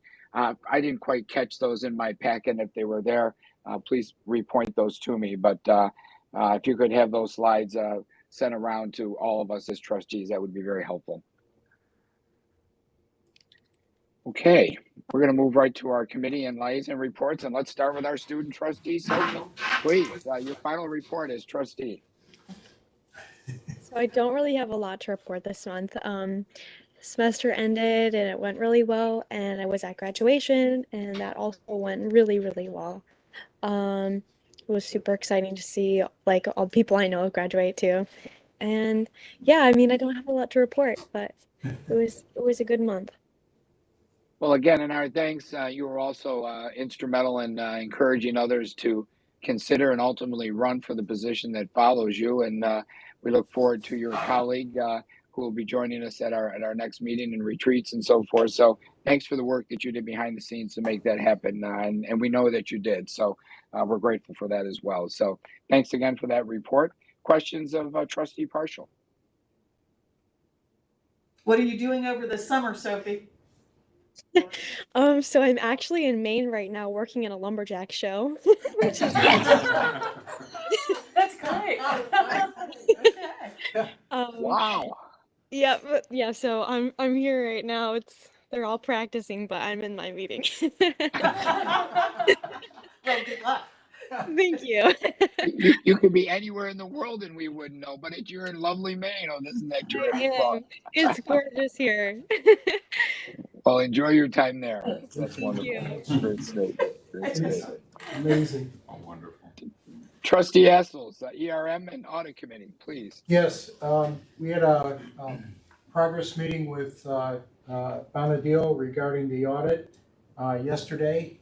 It was an extensive conversation, and we'll be talking about the content of that a little bit later on. Great. Okay. Any questions of Trustee Essels? Trustee Mihalik and Abraham, Board Development, please. Yes, I do have a report. We are going to push full steam ahead with this committee. This summer, we do want to meet after the 4th of July.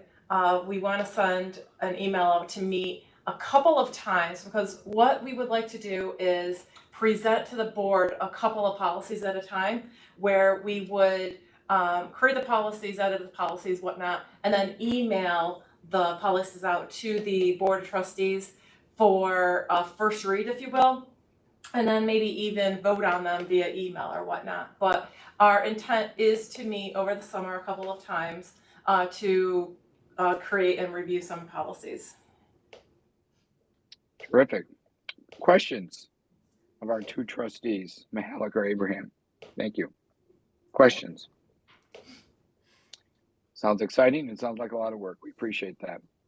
The association, Trustee Cass. Yeah, nothing other than my written report. Okay. Any questions from that report, fellow trustees? Maybe you could just clear. Go ahead, please. Yes, whoever's asking the question, please go ahead. I was very pleased to see that our child care center was full. My next concern is, if it's full, is it profitable, and do we have room to grow it at any point? Are there plans for growth in the child care? It's probably 2 no's. Gotcha. Okay. And I don't think there's any room to grow it. Right, Carol? No, the capacity in terms of size is full. But there are opportunities that the board of directors needs to explore in terms of new models for after school care and summer programming for youth.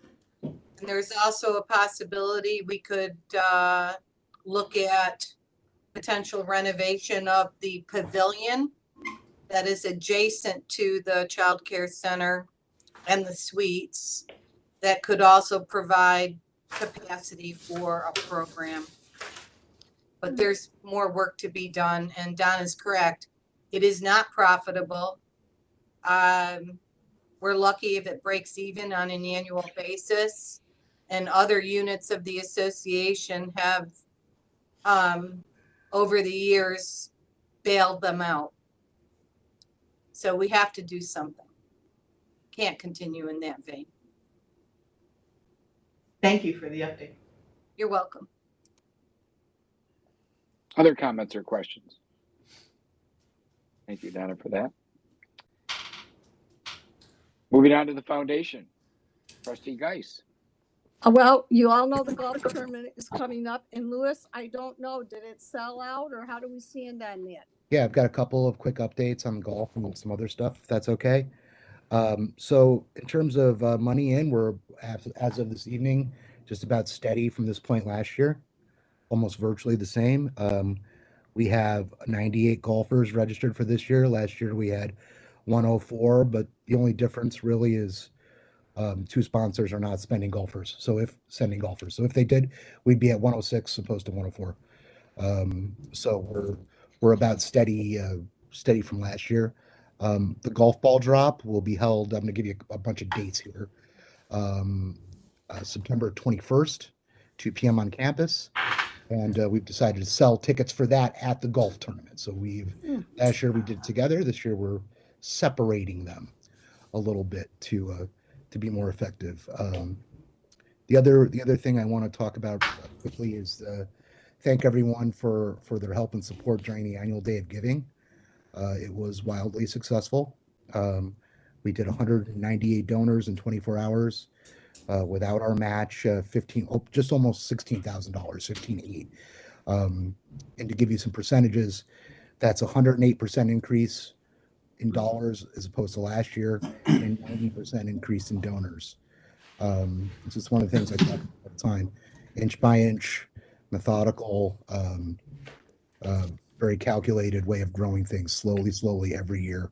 We do more. So that was really exciting. And thank all of you for everything you did. And just one more date. I thought if you thought you'd have July off for a board meeting, I'd like to invite you all to the foundation annual board meeting.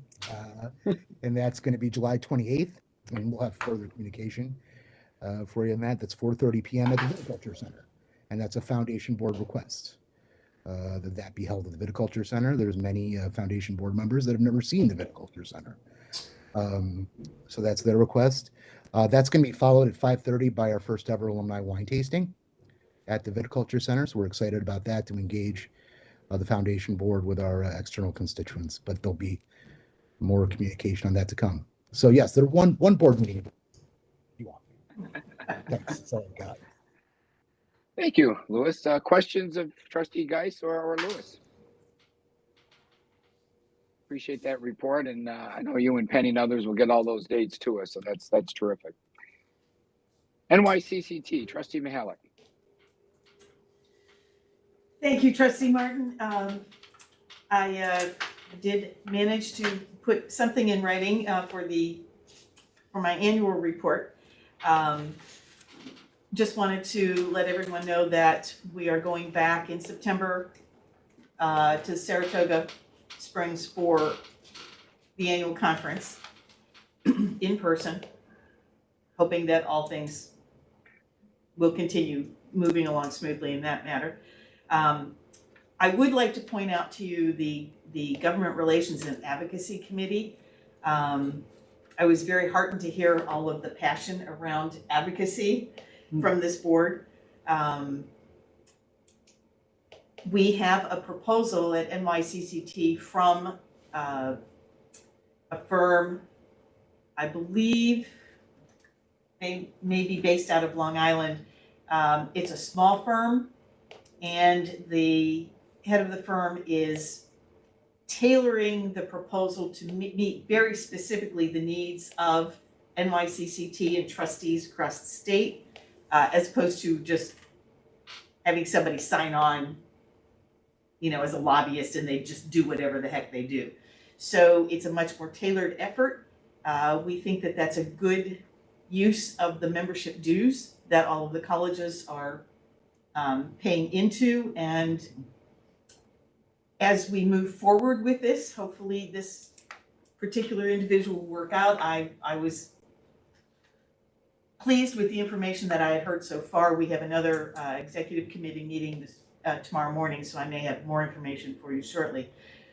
But one of the things I might propose is that once we hire what we're calling an advocate, not necessarily labeling them as a lobbyist that has obvious implications, but that our advocate would perhaps have Zoom input from our trustees to bring up all of the wonderful talking points, especially some of them that you guys made today, of information about the sponsors that can be put into talking points, who you think we need to advocate with, in addition to some of the very obvious things, very obvious individuals. So I would like you to just keep your eyes open, those of you who have lots of connections and input regarding advocacy. I very much would like your participation, even if it's just show up at a meeting at some point, because I think we're going to push this initiative pretty hard. We were successful with the last initiative of getting a community college representative on the chancellor search. What we discovered was, at least the answer that was given to us when we protested and said, you need a community college representative on the search committee, was they just forgot about us. Goodness, wow. And That's that, even worse than unfortunately, that is a very typical SUNY trustee response, because they don't have trustees at their colleges. They have advisors. They don't do what we do, and it is very, very difficult for them to understand our role. And I think they may be some of the people that we need to advocate with, in addition to everybody else. So, Rob has it on his calendar to pull up the list of recommendations of individuals or organizations from last year for an NYCCT award. So if anybody has any other thoughts, or if there's an innovative program that you, Rob, or the cabinet or trustees that you've seen that you would like to submit for the innovation award that's new this year, please let us know. The deadline is coming up, I think, mid-June, in the next 2 weeks. So that's it. Thank you. Questions of Trustee Mihalik? And I just want to reemphasize again the thanks that on behalf of all of us that you not only do for each of us, but you do statewide and advocating on behalf of the community colleges and your past and your current roles and your even future roles. So we're fortunate to have you, and you're very kind to spend that extra time and above and beyond to make us all better. So really do appreciate that. Thank you very much. It's an extra effort, that's for sure. Student Corp, Trustee Cushman, thanks for your written report. Any highlights from that you'd like to mention? Really, I think I summed it up. Just, it's been a very energetic group. They've accomplished a lot. The level never went down through the year. It didn't peter out at the end. And you'll see at the end of the report that there was a plaque that everybody got. And I don't know if everybody can see this but everybody got, because kind of to follow on what Dr. and I was saying about the coming back out of COVID and the challenges and the mental health issues and so forth, they really hit that from the front lines. They were in the trenches. They advocated for that, and all that they went through to help support their fellow students was really exemplary. And I'm really pleased that Jenny and company got them those plaques, and they're beautiful and a nice way to recognize that extra effort that they put in. So, thank you. Thank you for your service to that committee as well. Questions of Trustee Cushman? Okay, that completes our committee reports. Any final announcements, Dr. Nye or Penny? Penny, got anything? No, not that I'm aware of. I don't have anything at this time. I'll follow Hearing Penny's none lead. then. Okay, we have 2 executive sessions, and please indulge me here. Session 1 and session 2. Yes, I'm sorry. I just want to thank you for your service over the past few years. Oh, I still have a few more minutes, but thank you. It's kind of you. That is an executive session talk, so I wanted to. Well, thank you. You're kind to say that, but as all of you and each of you know, it's never one person, it's all of us together. So I'm happy to be a part of the group and the gang. So thanks very much. We do have 2 executive sessions, and we will return to public session after we've concluded our business there. Executive session 1, to discuss matters regarding collective negotiations pursuant to Article 14 of the Civil Service Law, New York Public Officers Law, Article 7, Section 105, letter E as in Edward. Our session number 2, to discuss matters regarding the employment history of a particular person or matters leading to the employment of a particular person pursuant to Article 14 of the Civil Service Law, New York Public Officers Law, Article 7, Section 105, letter F as in Frank. Please, a motion and a second to enter executive session, please. So moved. This is Donna. Thanks, Donna. A second, please. Second, Santa. Thank you, Santa. All in favor? Aye. Aye. We'll leave the public meeting open. We'll see everyone on the flip side. Thank you.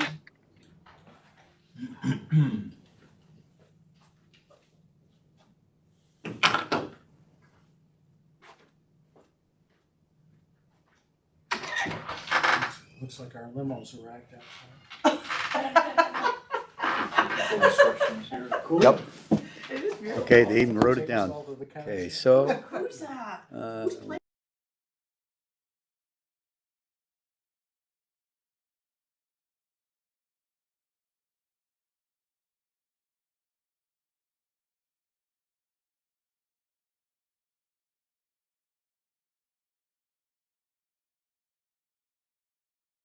Joan, are you having difficulty?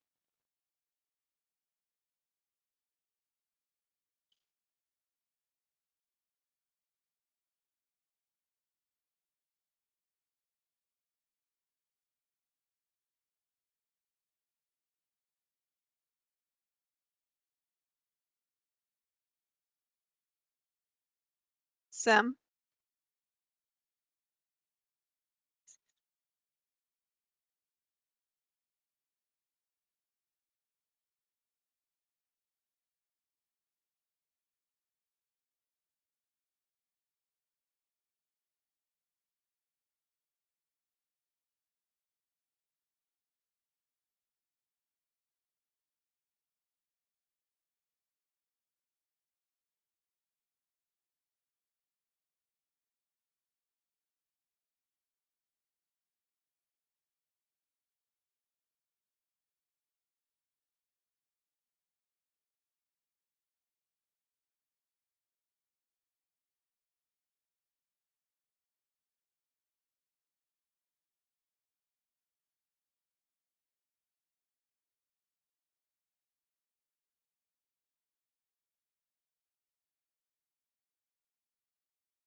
It's kind of walking a tightrope, and you could kind of tell.